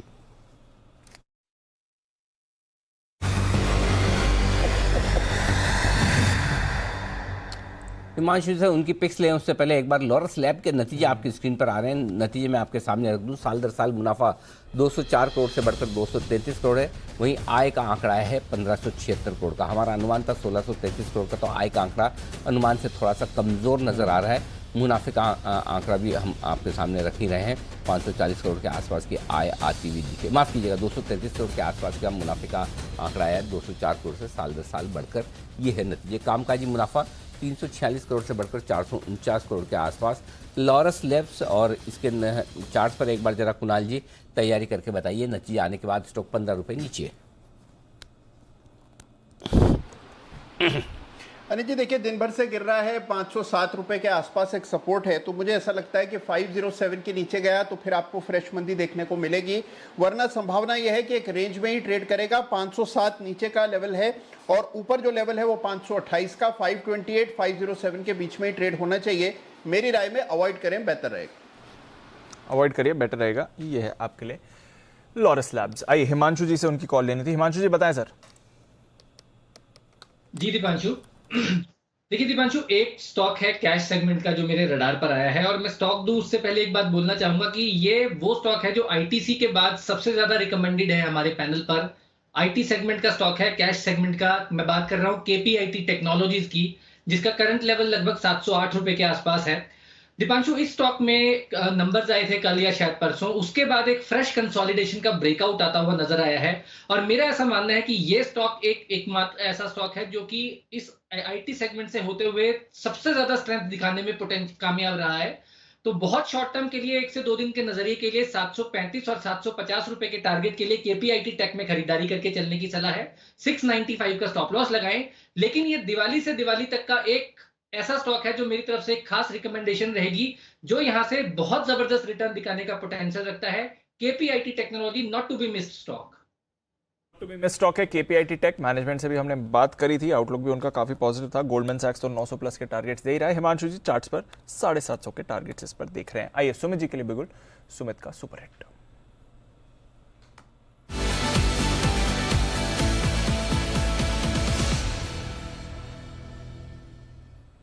Sumit ji good afternoon sir, बताएं sir. Good afternoon Deepanshu, buy का स्टॉक रडार पे आया है। स्टॉक का नाम है गुजरात गैस। 499 का अभी भाव चल रहा है। गुजरात गैस के अंदर खरीदारी करें। पिछले 7 से 9 दिनों के हाई ब्रेक हो रहे हैं। बॉलिंगर बैंड का मिडल बैंड ही ऊपर की तरफ क्रॉस कर रहा है, तो अगले हफ्ते के अंदर गुजरात गैस के अंदर एक बढ़िया मूव देखने को मिल सकता है। 499 का भाव, खरीदारी करें। 483 का नीचे में स्टॉप लॉस, 483 और ऊपर में जो टारगेट देखने को मिल सकता है 515 रुपए से लेके 525 रुपए तक का मूव गुजरात गैस में जल्दी 2-4 दिनों के अंदर देखने को मिलना चाहिए। 483 के स्टॉप लॉस से खरीदारी करें 515-525 के टारगेट्स के लिए। ओके, तो ये है आपके लिए खरीदारी के रहे गुजरात गैस। आज सुबह राकेश जी कुणाल जी की तरफ से भी स्पेशल पिक आई थी और 490 के लेवल पर रेकमेंड की थी, 506 520 के टारगेट्स के लिए। 500 पर फिलहाल आपको स्टॉक ट्रेड करते हुए दिख रहा है और अब 515 और 525 के टारगेट्स यहाँ पर आते हुए दिख सकते हैं। तो गुजरात गैस, इस पर रखनी है आपको नज़र है हमारे नतीजों पर। और आज तो एक्सिस बैंक ने नतीजों के बाद कमाल कर दिया है, उसके दम पर आप कल आने वाले आईसीआईसीआई और कोटक दोनों में ही बढ़िया एक्शन देख रहे हैं। तो अब आईसीआईसीआई और कोटक के नतीजे कैसे रहेंगे, इस पर करते हैं वरुण से बात। वरुण, पहले बताइए आईसीआईसीआई बैंक क्या है बाजार का अनुमान? तो दीप, जैसे कि कल जब मैं एक्सिस बैंक का प्रीव्यू आपको बता रहा था, तब मैंने कहा था कि एक्सिस के नतीजे बेहतर आएंगे, आईसीआईसीआई के भी बेहतर आएंगे, लेकिन शायद जितने एक्सिस के आए उतने आईसीआईसीआई के नहीं आएंगे। नो डाउट ग्रोथ अच्छी रहने वाली है। एनआई करीब 20% बढ़ेगा, 14,000 करोड़ पे आएगा। मुनाफा 32.5% बढ़ेगा, 7,300 करोड़ पे आने वाला है। ग्रॉस एनपीए, नेट एनपीए दोनों में सुधार होगा। नेट इंटरेस्ट मार्जिन जो है उसमें भी सुधार होगा। हालांकि एक्सिस में जो नेट इंटरेस्ट मार्जिन है उसमें काफ़ी बेहतर सुधार देखने मिला था, यहाँ पे भी इंचअप होगा लेकिन शायद उतना नहीं। लोन ग्रोथ, डिपॉजिट ग्रोथ 12 से 15% और लोन ग्रोथ जो है करीब 21 से 23% रहने का अनुमान है। ओवरऑल अगर आप देखेंगे तो प्रोविजनिंग जो है वो थोड़ी बहुत कम होने वाली है। स्लिपेजेस जो है वो भी कम होने का अनुमान है, 4 से 4,500 करोड़ रुपए के आसपास ये रहेगा। क्रेडिट कॉस्ट सबकी बड़ी है, इनकी भी बढ़ेगी, लेकिन थोड़ी बहुत स्थिरता का अनुमान है। तो ओवरऑल नतीजा अगर आप देखेंगे तो अच्छी खासी ग्रोथ देखने मिलेगी, लेकिन हाँ, जो ग्रोथ रेट है एक्सिस से शायद थोड़ा कम रह सकता है। एक्सिस इतने शानदार नहीं रहेंगे पर अच्छे रहेंगे, मजबूत रहने वाले हैं आईसीआईसीआई के नतीजे, ये आपके लिए क्लियर है। मुदित जी, आईसीआईसीआई बैंक जरा एक बार चार्ट देखें सर इसके।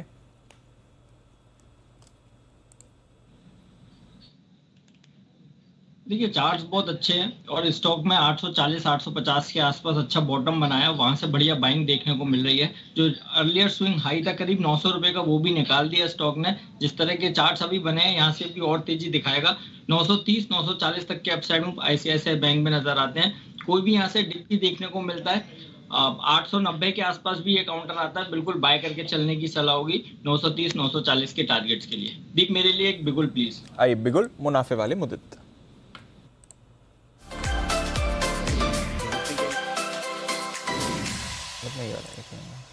गुजरात गैस, बताएं सर।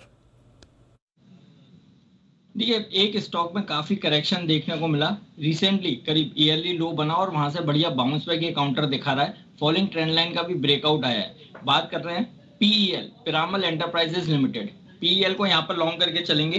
848 स्पॉट के लेवल है, यहाँ पर खरीदारी करके चलने की सलाह दे रहे हैं। पहला टारगेट 865 का बनेगा, दूसरा टारगेट 880 का रहेगा और स्टॉप लॉस 838 का है। फॉलिंग ट्रेंड लाइन का ब्रेकआउट बढ़िया वॉल्यूम के साथ बाइंग देखने को मिली है। अगर डेली चार्ट्स को भी देखते हैं तो एक राउंडिंग बॉटम के साथ बाइंग नजर आ रही है। तो ये टारगेट्स नजर आएंगे।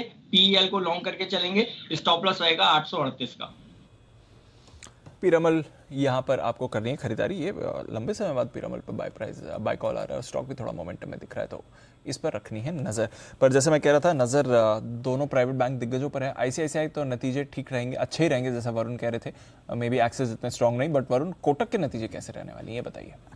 आईसीआईसीआई से भी थोड़े कम। अच्छा अगर मैं वैसे बोलूँ तो डिक्लाइनिंग स्केल, हाँ, तो सबसे अच्छा एक्सिस, उससे थोड़ा कम आईसीआईसीआई, उससे थोड़ा कम कोटक रहने वाला है। और दीप, अगर आप देखेंगे तो नंबर्स पहले बताता हूं। एनआई करीब 22% बढ़ेंगे, 4,900 करोड़ पे आएगा। मुनाफा 13% बढ़ने वाला है, 2,300 करोड़ पे आएगा। लोन ग्रोथ 24 से 26%, डिपॉजिट 11 से 13% के आसपास रहने वाली है। एसएमई और रिटेल बुक जो है उसमें काफ़ी बेहतर ग्रोथ देखने मिलेगी और जो लोन मिक्स है इस कंपनी का वो काफ़ी बेहतर है, जिसके चलते नेट इंटरेस्ट मार्जिन जो है उसमें इस कंपनी को मदद मिलेगी।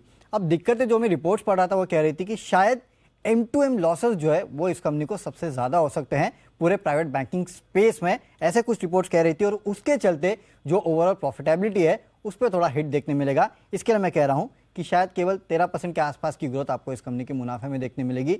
एक्सिस और आईसीआईसीआई जैसे 30-40% के आसपास की ग्रोथ शायद आपको देखने ना मिले। तो कोटक बैंक अच्छे रहेंगे, उतने अच्छे नहीं जितने आईसीआईसीआई बैंक के रहेंगे, और आईसीआईसीआई बैंक के उतने अच्छे नहीं हैं जितने एक्सिस बैंक के आ चुके हैं। बट नतीजे बैंक्स की तरफ से ओवरऑल और स्पेशली प्राइवेट बैंक्स की तरफ से अच्छे ही आ रहे हैं, ये क्लियर दिख रहा है। 1900 पर, एग्जैक्ट 1900 पर किरण जी कोटक बैंक है। अब इसके चार्ट की अगली मूव क्या रहेगी सर? देखिए कोटक बैंक मेरा मानना है दीप, जिस तरीके का चार्ट पैटर्न है थोड़ा सा स्ट्रेंथ देखने को मिल रहा है। एक्सिस बैंक सबसे बढ़िया बैंक देखने को मिल रहा है, उसके बाद कोटक है। तो मेरा मानना है कि कोटक में भी लॉन्ग पोजीशंस रहने चाहिए। अभी आपका स्टॉप लॉस 1860 के आसपास रहना चाहिए और मेरा मानना है कि 1975 पहला बैरियर है, उसके बाद एक अच्छी मूव देखने को मिलेगी। तो 1975 के पहले टारगेट्स के लिए लॉन्ग पोजीशंस क्रिएट करनी चाहिए और उसके बाद एग्रेसिव होकर बाय करने की सलाह होगी। ओके, तो यह है आपके लिए कोटक, इस पर रखिए नजर। कोटक, एक्सिस, आईसीआईसीआई तीनों प्राइवेट बैंक्स आपके रेडार पर रहने चाहिए। तीनों आज आपको परफॉर्मेंस भी अच्छी दिखा रहे हैं। अच्छा आशु जी, आपसे डेल्टा पर भी एक अपडेट लेना था। आप कुछ अपडेट्स पर दे रहे थे काफ़ी समय से रेंज में, जस्ट पे इसके रिजल्ट्स आए और उसके बाद बैन में आ गया। इस रेंज में ये 220-215 की रेंज में ये ज़्यादातर टाइम बिता रहा है। इस पर कोई व्यू सर? अब तो मंथली एक्सपायरी की तरफ हम मूव कर रहे हैं। दीपांशु, व्यू बिल्कुल पॉजिटिव है और एक आपने बड़ी अच्छी बात बोली, मंथली एक्सपायरी की तरफ अप्रोच कर रहे हैं और ये नीचे से ऊपर की तरफ आ रहा है। तो दीपांशु दो चीज़ें हो गई थी। देखिए मैंने इसमें भी एडमिट किया था, जैसे हम बाकी स्टॉक्स को आइडेंटिफाई करते हैं कि ओवरबॉट था, तो ओवरबॉट के चलते दीपांशु जो बैन में आ जाता है ना, तो वो डबल वैमी हो जाती है। तो आई थिंक वो इफेक्ट आया था। नीचे 205-7 का भाव भी देखा हमने, वहां से 212-13-15 पे स्टेबल रहा। अब पिछले 2 दिन में देखिए 220 और 20 क्रॉस कर रहा है। और जिस दिन भी दीपांशु इसमें ये बैन से निकलने की न्यूज आएगी और ये जो इस महीने की एक्सपायरी भी खत्म हो जाएगी, तो मुझे लगता है कि नेक्स्ट पड़ाव अपना जो 230 के आसपास रुक गया था और वहां से एक बार एक रिट्रेसमेंट आई है, वो क्रॉस करेगा। तो दीपांशु मेरा बहुत पॉजिटिव व्यू है डेल्टा में। मतलब ऑब्वियसली डेल्टा इतनी बार रेकमेंड कर दिया तो सब लोग सोचते हैं कि जैसे हम कस्टोडियल हो गए हैं डेल्टा के, हमारी प्राइम रिस्पॉन्सिबिलिटी हो गई है। नेवरदलेस दीपांशु अगर इतनी बार रेकमेंड किया तो रिस्पॉन्सिबिलिटी भी पूरी लेंगे और टाइम टू टाइम गाइड करते रहेंगे। तो मुझे लगता है कि कोई डरने घबराने की जरूरत नहीं है डेल्टा में। जो visible through a naked eye, मतलब नो कॉस्मेटिक जो बिजनेस दिख रहा है और जितना बढ़ रहा है, अगर हॉस्पिटैलिटी, होटल, हम बाकी की बात कर रहे हैं, तो ये तो मतलब उसमें कोई I mean it's a no brainer. So मुझे नहीं लगता कि कोई भी दिक्कत है। यस, क्योंकि ये जब कोई भी स्टॉक जो मैं ही आइडेंटिफाई करता हूं कितनी बार के बहुत ज्यादा ओवरली फेवरेट हो जाता है और उसमें बहुत ज्यादा लोग चढ़ जाते हैं शॉर्ट टर्म ट्रेड के लिए, उसमें कभी कभी ऐसा डेंट आता है। But I think all those who are holding deliveries should hold it without any fear. Okay, तो ये है आपके लिए डेल्टा। होल्ड करिए, कोई परेशानी नहीं है। वापस आशु जी को लग रहा है कि ये मोमेंटम में आ सकता है। अब तो आप एक्सपायरी की तरफ भी जा रहे हैं। बाजार वापस मोमेंटम में आ रहे हैं। थोड़ा सुस्त हुआ था निफ्टी, अब वापस पॉजिटिव टेरिटरी में आ गया। ब्रेक इवन तो एटलीस्ट हो गया। बैंक निफ्टी अब वापस आपको 40-700 के ऊपर जाते हुए दिख रहा है। 750 के लेवल्स क्लेम करने की कोशिश कर रहा है। तो थोड़ा उतार चढ़ाव हुआ बाजार में, बट अब वापस हल्की फुल्की रिकवरी काउंटर्स में आ रही है और एक्सिस तो अभी भी लीड कर रहा है। 8% की तेजी है। बट एक और बैंकिंग काउंटर जो आपके रेडार पर होना चाहिए और वो है आरबीएल बैंक। ये भी अच्छे मोमेंटम में है, उतनी मूव नहीं आ रही जितनी एक्सिस, आईसीआईसीआई, कोटक में दिख रहे हैं, बट आरबीएल बैंक आज एक्टिव है। बंसल जी जरा आरबीएल बैंक पर राय दें। 133 का level sir. Deepanshu, technical chart काफी बढ़िया है इसका और जिस तरीके से टेक्निकल स्ट्रक्चर है, मुझे लग रहा है दीपांशु नतीजों के बाद यहाँ पर ऊपर में पहला टारगेट 150 का बैठता है और ये stock I won't be surprise अगर 170-174 के लेवल्स भी देखने को मिले यहाँ पर, क्योंकि जब यहाँ पे नेगेटिव न्यूज आई थी तो स्टॉक में एक ब्रेकडाउन हुआ था। अब एक क्लियर रिवर्सल के संकेत हैं। जिस तरीके से एक्सिस बैंक नतीजों के बाद एक गैप के साथ एक ब्रेकआउट लेके अनचार्टेड टेरिटरी में आया है, तो यहाँ पर मुझे लगता है कि नतीजों के बाद एक ब्रेकआउट देखने को मिलेगा 135 के ऊपर और ये ब्रेकआउट मोस्ट लाइकली गैप के साथ होगा और पोस्ट ब्रेकआउट 150 पहला टारगेट, 170-174 का जोन दूसरा टारगेट। ओके, तो यह है आरबीएल बैंक में एक बेहतरीन रिकवरी आज देखने को मिल रही है। आइए फोकस करते हैं एक ऐसे स्टॉक पर जहां पर एक्शन कमजोरी की तरफ बढ़ता हुआ दिख रहा है। काफ़ी लोग इस पर जानना भी चाहते हैं कि स्टॉक क्यों है कमजोर, जो कि एक बढ़िया कंपनी मानी जाती है पॉलीप्लेक्स। आइए पॉलीप्लेक्स की शेयर होल्डिंग और इसके प्रोडक्ट के दामों से जुड़ी हुई इन्फॉर्मेशन के साथ जुड़ रहे हैं हमारे साथ इस वक्त अरमान बताइए पॉलीप्लेक्स को लेकर क्या खबर है आपके पास? जी सर इनकी अभी रिसेंटली जो सितंबर महीने की भी इनकी शेयर होल्डिंग आई है, उसमें कुछ चीज़ें बहुत इंटरेस्टिंग है, जिसमें अबेकस फंड जिनकी पहले होल्डिंग 1.39% थी, अगर आप जून की तिमाही अगर आप देखेंगे शेयर होल्डिंग, वो अब अगर अभी की रिसेंट जो शेयर होल्डिंग है उसमें उनका नाम नहीं है। उसी के साथ साथ डॉली खन्ना जिनकी हिस्सेदारी 1.25% थी जून में, उनकी वो घट के हिस्सेदारी अब वो हुई है 1.17% की। हालांकि इन यहाँ पर तो शेयर होल्डिंग्स रिड्यूस हुई हैं, पर अगर आप एफपीआई की अगर आप होल्डिंग देखेंगे या टोटल नंबर ऑफ एफपीआईज देखेंगे, वहां पर तो आपको दिखेगा कि वहां पर एफपीआईज जो हैं वो तो थोड़े बड़े हैं और उनकी जो शेयर होल्डिंग है वो भी इस बार बढ़ के आई है और 12.8% से बढ़कर 14.8% और 148 जो टोटल नंबर ऑफ एफपीआईज है वो बढ़कर 155 आए हैं। पर अगर आप रिपोर्ट्स पढ़ेंगे या फिर आप इन बॉपेट के बारे में जो इनका प्रोडक्ट है उसके बारे में सर्च मारेंगे तो एक चीज़ क्लियर आ जाती है कि आप नॉर्थ अमेरिका देख लीजिए या फिर आप चाइना देख लीजिए या यूरोप देख लीजिए, सब जगह से एक चीज़ क्लियर है कि एक तो डिमांड काफ़ी कमज़ोर है, उसके चलते जो भाव हैं वो कंपैरेटिवली बहुत कम हो गए हैं। उसका एक रीज़न ये भी है कि जो पहले जब अच्छी डिमांड थी तो उस कारण इन्वेंट्री ऑलरेडी बिल्टअप हो गई थी और अभी एकदम डिमांड क्रैश हो गई, तो उस कारण जो भाव है वहाँ पर अच्छी खासी कटौती आती हुई दिखी है। ओके, तो दोनों ही चीज़ें हुई हैं। तो कुछ इंटरेस्टिंग बड़े इन्वेस्टर्स ने बेचा है और डिमांड कम हुई है। अबेकस की तो निकल मतलब नाम में उनका शेयर होल्डिंग में नाम नहीं है, शायद 1% से कम हो गया होगा। और डोली खन्ना ने भी घटाई। Yes sir. ओके, एक बार हमारी बात हुई थी 2200 के लेवल के आसपास की, 2 बार। हाँ 2 बार कि अब थोड़ा समय आ गया है, उतना अच्छा समय नहीं है जितना चल रहा था इस कंपनी के लिए। 2 चीज़ें हुई हैं, 2-3 चीज़ें हैं जो इंटरेस्टिंग और इसलिए मुझे याद है 2180 या 2280, मुझे एग्जैक्ट याद नहीं आ रहा, दोनों में से एक है क्योंकि ये तो याद है कि 80 पीछे था। मुझे 2200 का यह लेवल याद है। हाँ 2200 के आसपास वहाँ पर हमने एग्जिट कॉल दिया भी था कि अब 2 क्वार्टर कम से कम कंपनी के खराब रहेंगे परफॉर्मेंस के हिसाब से। इसका मतलब ये नहीं कि कंपनी नुकसान करना शुरू कर देगी या घाटे में चली जाएगी या डिविडेंड देना बंद कर देगी। 8-9 तिमाहियों से लगातार कंपनी डिविडेंड दे रही है। टॉप क्लास मैनेजमेंट है, कंपनी के बिकने के भी जो प्रोमोटर्स उनके बेचने की खबरें भी हैं ही। गोल्डमैन सैक्स उस पर काम भी कर रहा है, वो डील होती नहीं होती देखने वाली बात है। 2-3 चीज़ें जो बदली जिसकी वजह से स्टॉक नीचे आया, काफ़ी लोग पूछ भी रहे थे, तो हमने पिछले हफ्ते भी बात की थी इसको लेकर कि हमने ऑलरेडी एग्जिट कॉल दिया था, हो सकता है लोगों ने मिस किया हो। एक बार फिर से बता दूं आपको, 2 चीज़ें हैं। शेयर होल्डिंग में बदलाव तो ठीक है, कोई बहुत बड़ी चीज़ नहीं है क्योंकि इसी दौरान काफ़ी नई एफआईज जुड़े भी है, राइट? नंबर ऑफ एफआईज बढ़कर आए। यस सर, 148 से बढ़कर 155 से आए और ये लगभग 6 क्वार्टर से एफआईज की स्टेक नेट बढ़ी है घटी है? सर बढ़ी है, 12.8% से। इसका मतलब ये है कि जिनका व्यू 2-3 साल का है वो बने हुए हैं, वो तो बने हुए हैं। जिनका व्यू 2-4-6 महीने का है उनको दिक्कत है और शायद इन्वेस्टर्स भी जो पूछ रहे हैं वो उसी तरह के हैं। वजह 2 है। पहली चीज़ ये कि ग्लोबली रेसेशन का जो माहौल है उसका असर कंपनी पर पड़ रहा है और उसकी रीजन साफ है कि 6 में से 5 प्लांट कंपनी के हिंदुस्तान के बाहर है। बिल्कुल। तो रेवेन्यू सब बाहर से आता है और बाहर का हाल आपको बताने की जरूरत नहीं, आपको पता है। तो उस वजह से नेचुरली जो बाहर जिन का बिजनेस है उन पर थोड़ा असर तो आएगी। दूसरी चीज़ है कि बॉपेट के दाम जिस तरह से बढ़े थे, काफ़ी नई कैपेसिटी आ रही है और वो कैपेसिटी आने की वजह से और डिमांड कम होने की वजह से प्रोडक्ट के दाम भी कम हुए, तो आपके मार्जिन जो है वो कम हो जाएंगे। सो मार्जिन कम होंगे तो इसलिए प्योरली फंडामेंटल रीजन जो ये कमोडिटी स्टॉक्स होते हैं एक तरह से, जो वक्त के साथ कमियाँ ज़्यादा होते हैं, कभी डिमांड ज़्यादा होती है तो मार्जिन से एकदम तेज बढ़कर आते हैं, अनाप शनाप प्रॉफिट आता है। प्रोडक्ट बिकेगा, कम मार्जिन पर बिकेगा, मुनाफा कम होगा, इसलिए और इसीलिए हमने राय दी थी कि प्रॉफिट बुक करके एक बार वापस नीचे का इंतजार करें, जब 1500-1500 के आसपास आए तो फिर से लीजिए।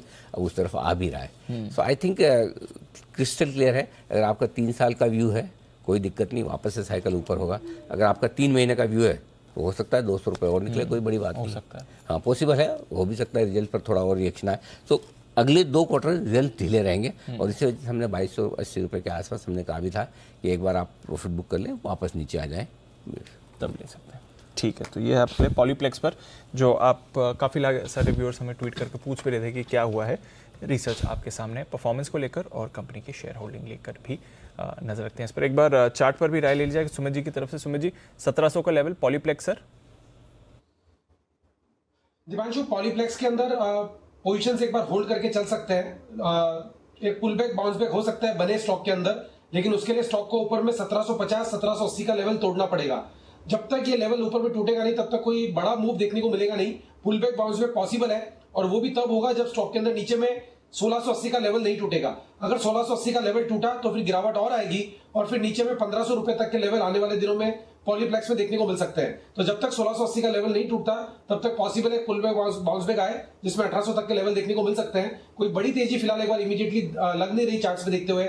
ओवरऑल स्ट्रक्चर वीक ही है, लेकिन पुल बैक बाउंस बैक 1680 नहीं टूटता तब तक देखने को मिल सकता है। तो ये है आपके लिए पॉलीप्लेक्स जिस पर रखनी है आपको नजर है। सुमित जी, आपके एक और फेवरेट स्टॉक पर और वो है NHPC। बंसल जी ने भी इसके बारे में बात करी है। 1 करोड़ शेयर्स के सौदे होते दिखे, अभी थोड़ी देर पहले 15 लाख शेयर्स के सौदे हुए थे, अब 1 करोड़ शेयर्स के सौदे होते दिखे और सुमित जी स्टॉक भी रिएक्ट कर रहा है 5% ऊपर NHPC सर। एनएचपीसी और एसजेवीएन दोनों के अंदर मोमेंटम बन रहा है दीपांशु, दोनों मैं वॉच कर रहा हूं अभी। और स्टॉक के अंदर वैसे तो हमने बहुत लोअर लेवल से एनएचपीसी को रिकमेंड किया हुआ, कंटिन्यू बोलते आ रहे थे कि आने वाले 1-1.5 साल के अंदर स्टॉक में बढ़िया मूव देखने को मिलेगा। स्टॉक तेजी के ट्रेंड में है, 42 रुपए के आसपास स्टॉक अभी आ चुका है। लास्ट 3 दिन से 4 दिन पहले का हाई है 42.70। जैसे ये लेवल टूटेगा तो स्टॉक के अंदर नया मोमेंटम बिल्टअप होगा, जिसके अंदर 46 से 48 रुपए तक के लेवल एनएचपीसी में देखने को मिल सकते हैं। तो एनएचपीसी और एसजेवीएन दोनों के अंदर अभी लास्ट 15-20 मिनट में थोड़ा सा मोमेंटम बिल्टअप हुआ है। तो ये है आपके लिए एनएचपीसी जिस पर रखनी नजर है हमारी डीएलएफ पर, क्योंकि इसके आएंगे नतीजे और कैसे रहेंगे नतीजे। बाकी रियल एस्टेट कंपनीज का अभी तक वैसा अनुमान के मुताबिक प्रदर्शन नहीं रहा है। ओबरॉय रियल्टी थोड़ा डिसअपॉइंटिंग था, अपडेट्स के बाद हमने देखा है काफ़ी सारी रियल एस्टेट कंपनीज में गिरावट भी आई थी।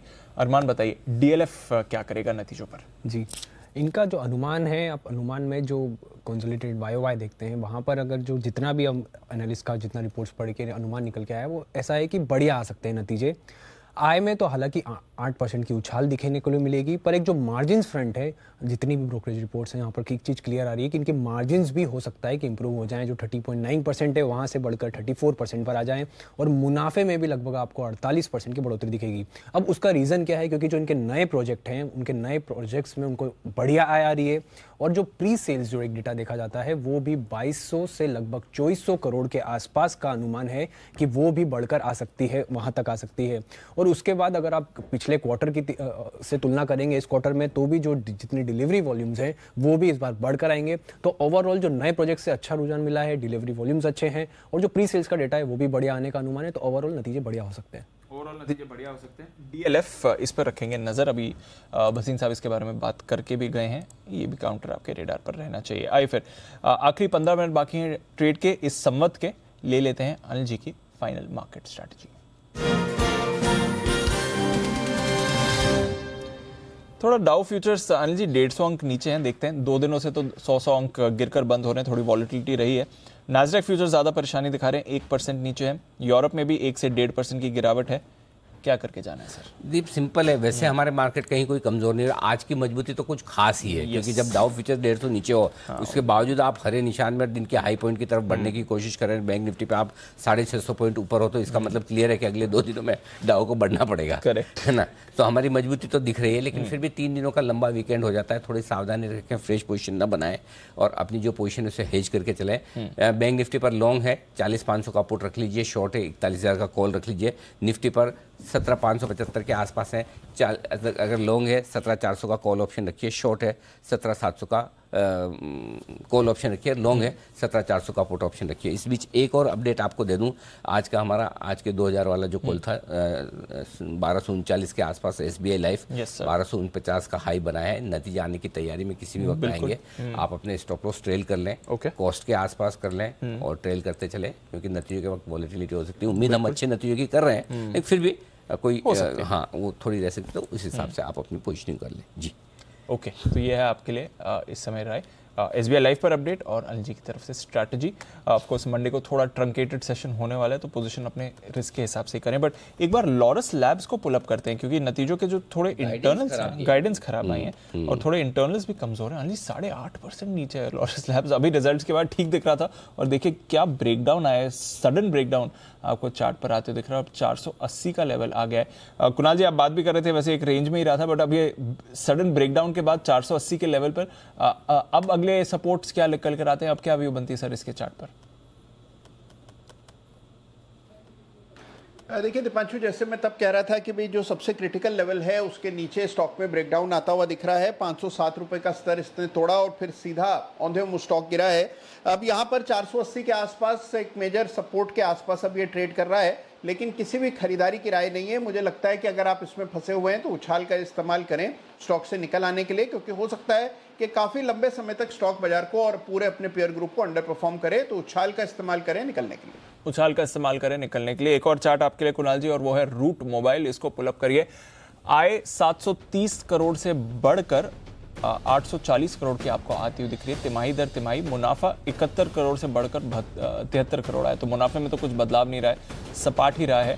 आय ज़रूर 730 करोड़ से बढ़कर 846 करोड़ की आपको आती हुई दिख रही है तिमाही दर तिमाही। ये है आपके लिए रूट मोबाइल। स्टॉक वैसे एक्शन के मूड में बिल्कुल नहीं है कुणाल जी, डेज लो पर ट्रेड कर रहा है और थ्रू द डे गिरा है, ऐसा नहीं कि नतीजों के बाद रिएक्ट कर रहा है, थ्रू द डे ये गिरता रहा है 5.5% नीचे सर। देखिए गिरावट लगातार चल रही है, स्टॉक में किसी तरह की स्ट्रेंथ नहीं है। मुझे लगता है कि एक बार के लिए ये 1250 रुपये तक नीचे फिसल सकता है, तो मेरी खरीदारी की राय नहीं है। मुझे लगता है कि वेट एंड वॉच करें, इससे बेहतर विकल्प बाजार में उपलब्ध है।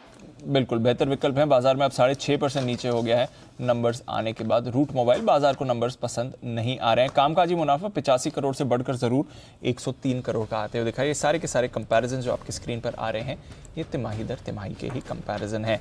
बैन से बेनिफिट लेते हैं अपडेट आशीष चतुर्वेदी के साथ।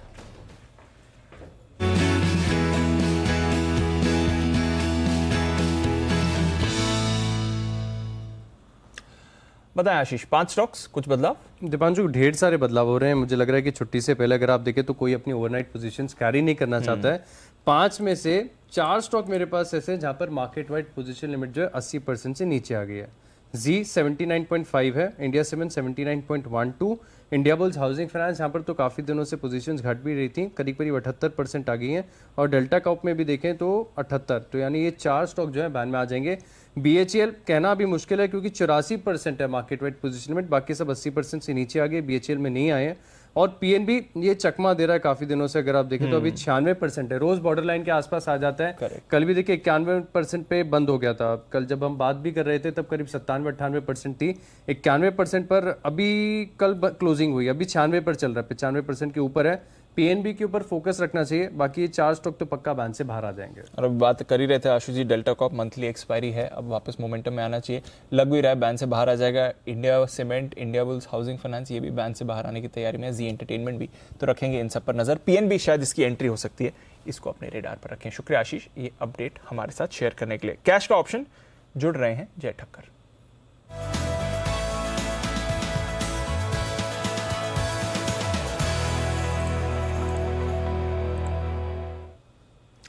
गुड आफ्टरनून जय, थोड़ी वॉलेटिलिटी बढ़ रही है इस बाजार में, बट वापस एक्शन में है। बैंक निफ्टी 40,800 का लेवल अभी रिक्लेम किया है और 17,600 के करीब है निफ्टी। बताएं क्या करना है इस समय?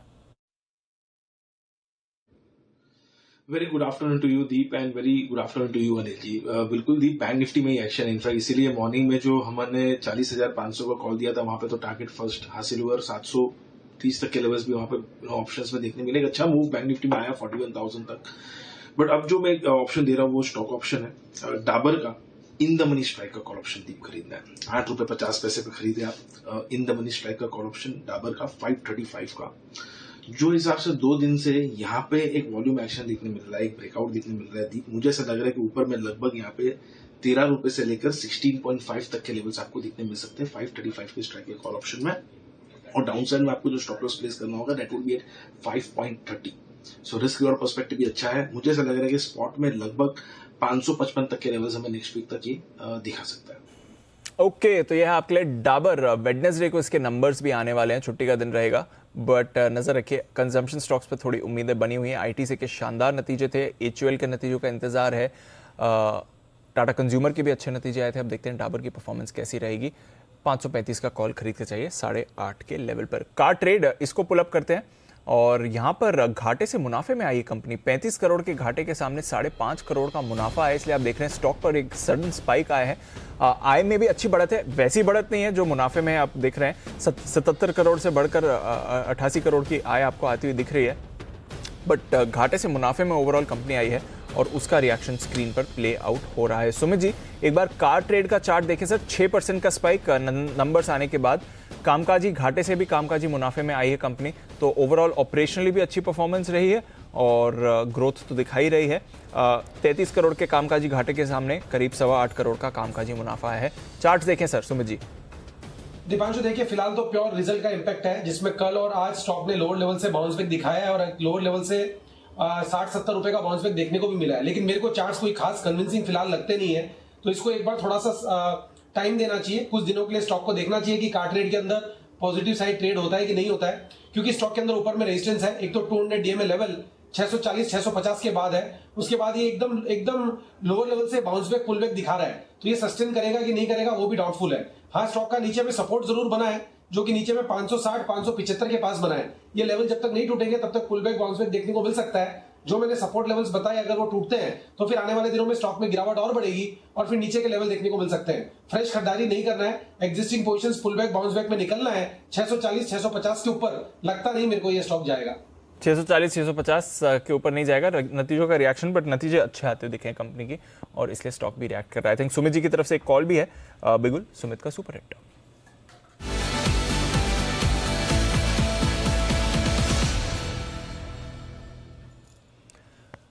बताएं सर। दीपांशु, देखिए मार्केट्स के अंदर थोड़ा सा pull back bounce back lower level से आया है, लेकिन मेरे पास जो स्टॉक है वो सेल साइड का है। स्टॉक का भाव चल रहा है 1710 रुपए, 1711 रुपए। स्टॉक का नाम है पीवीआर। पीवीआर के अंदर सेलिंग प्रेशर है। कल का परसों का लो ब्रेक हो रहा है। स्टॉक के अंदर लास्ट 2 दिनों से सेलिंग प्रेशर देखने को मिल रहा है और पिछले 2 से 3 महीने का अगर चार्ट भी देखेंगे तो हर पुल बैक हर बाउंस बैक में पीवीआर में सेलिंग प्रेशर देखने को मिला है। मेरे को लग रहा है कि ये स्टॉक में जब तक ऊपर में 1740 1750 के लेवल नहीं टूटते तब तक लॉन्ग पोजीशंस अवॉइड करनी चाहिए। यहाँ पे सेल का व्यू लेके काम करना चाहिए। 1700 का साइकोलॉजिकल लेवल जैसे ही ब्रेक होगा 1670 रुपए का इसका पहला टारगेट बनेगा, 1650 रुपए का इसका दूसरा टारगेट बनेगा। पीवीआर में सेल करके काम करना है। फ्यूचर्स के लेवल है 1740 के ऊपर का स्टॉप लॉस लगाए, 1710 के पास ट्रेड कर रहा है। 1670 और 1650 ये लेवल्स आने वाले दिनों में पीवीआर में देखने को मिल सकते हैं। सेल कॉल है पीवीआर पर, ये है राय सुमित जी की तरफ से। गिर रहा है काउंटर। आइए किरण जी के लिए भी एक बिगुल है तैयार। किरण का कमाल।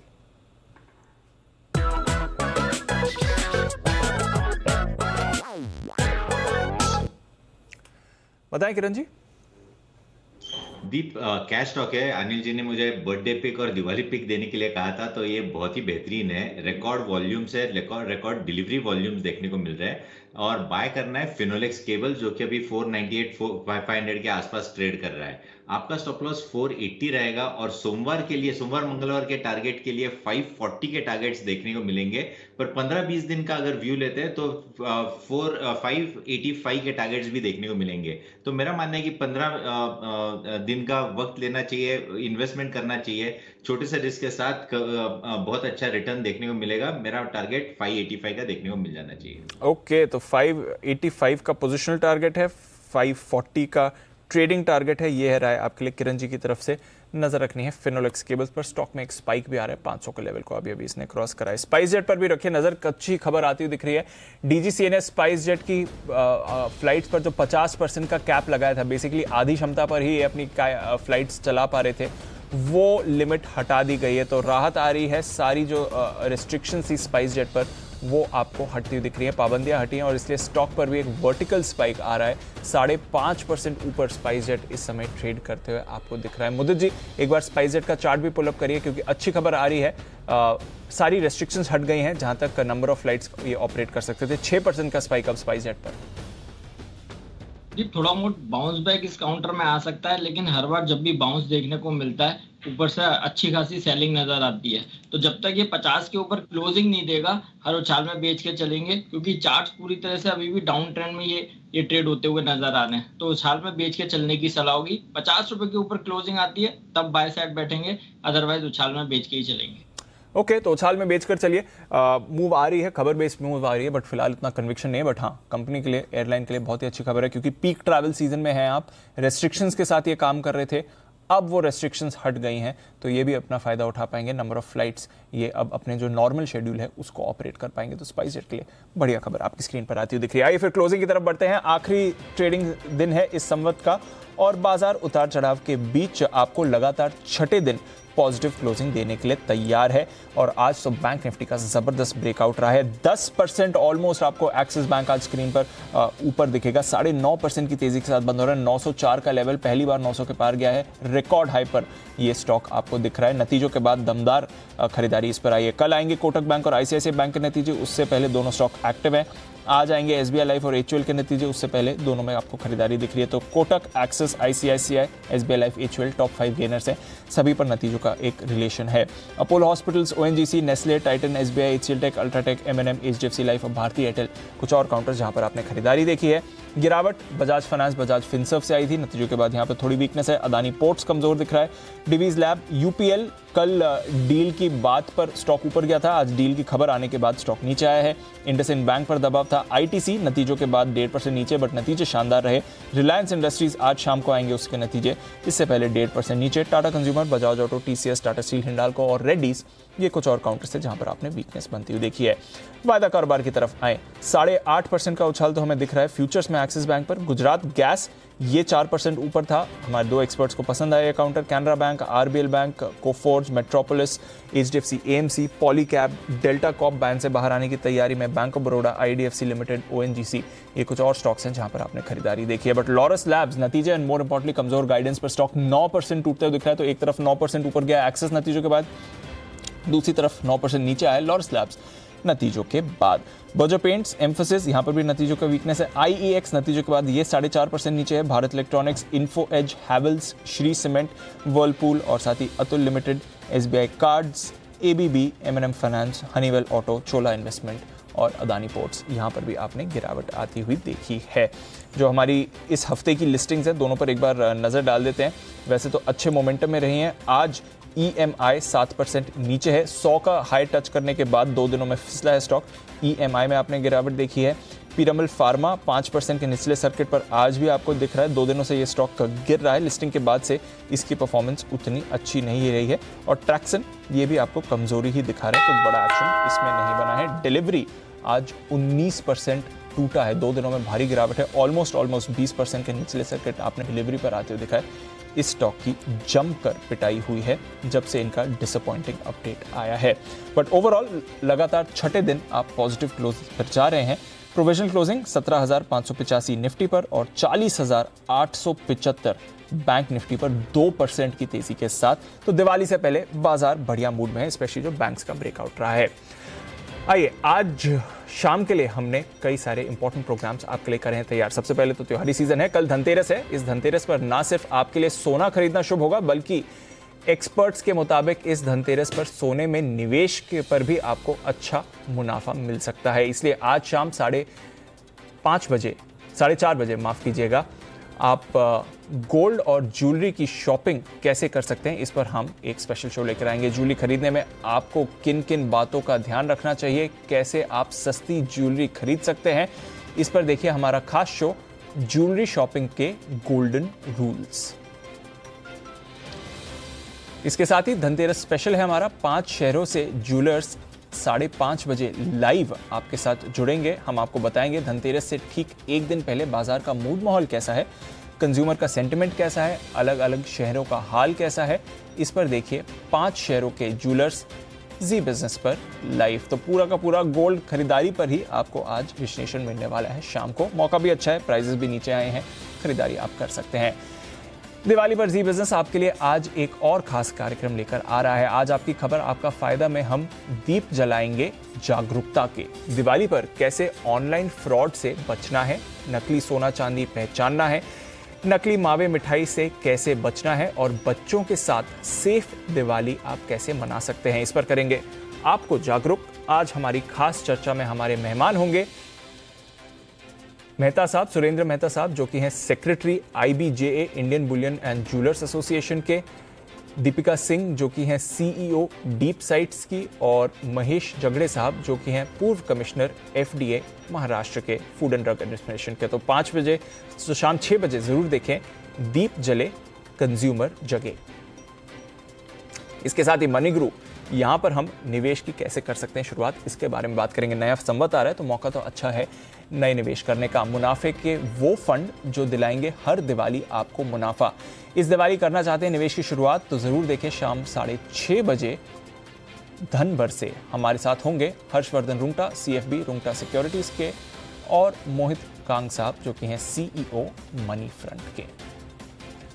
इसके साथ ही कस्टमर केयर के नाम पर जो फ्रॉड हो रहे हैं उनसे जल्द ही आज़ादी मिलने वाली है। जी बिजनेस के एक्सक्लूसिव जानकारी के मुताबिक सरकार जल्द ही इस मुद्दे पर इंडस्ट्री से चर्चा करने वाली है और ऐसा एक सिस्टम तैयार किया जाएगा जिसमें फर्जी कस्टमर केयर की पहचान आसान हो जाएगी। इंडिया 360 बताएंगे आपको सरकार का पूरा प्लान और कैसे फर्जी कस्टमर केयर पर लगेगी लगाम। पूरा विश्लेषण होगा फर्जी कॉल सेंटर पर कानूनी हंटर। इसके साथ ही कंपटीशन रेगुलेटर सीसीआई ने गूगल पर एंड्रॉयड के गलत इस्तेमाल के लिए करीब 1340 करोड़ का जुर्माना लगाया है। इंडिया 360 में इस खबर पर आपको देंगे पूरी जानकारी, ये जुर्माना क्यों लगाया गया है गूगल को सीसीआई की गुगली। इसके साथ ही और कुछ बड़ी खबरें इंडिया 360 पर जरूर देखें आज शाम 8 बजे।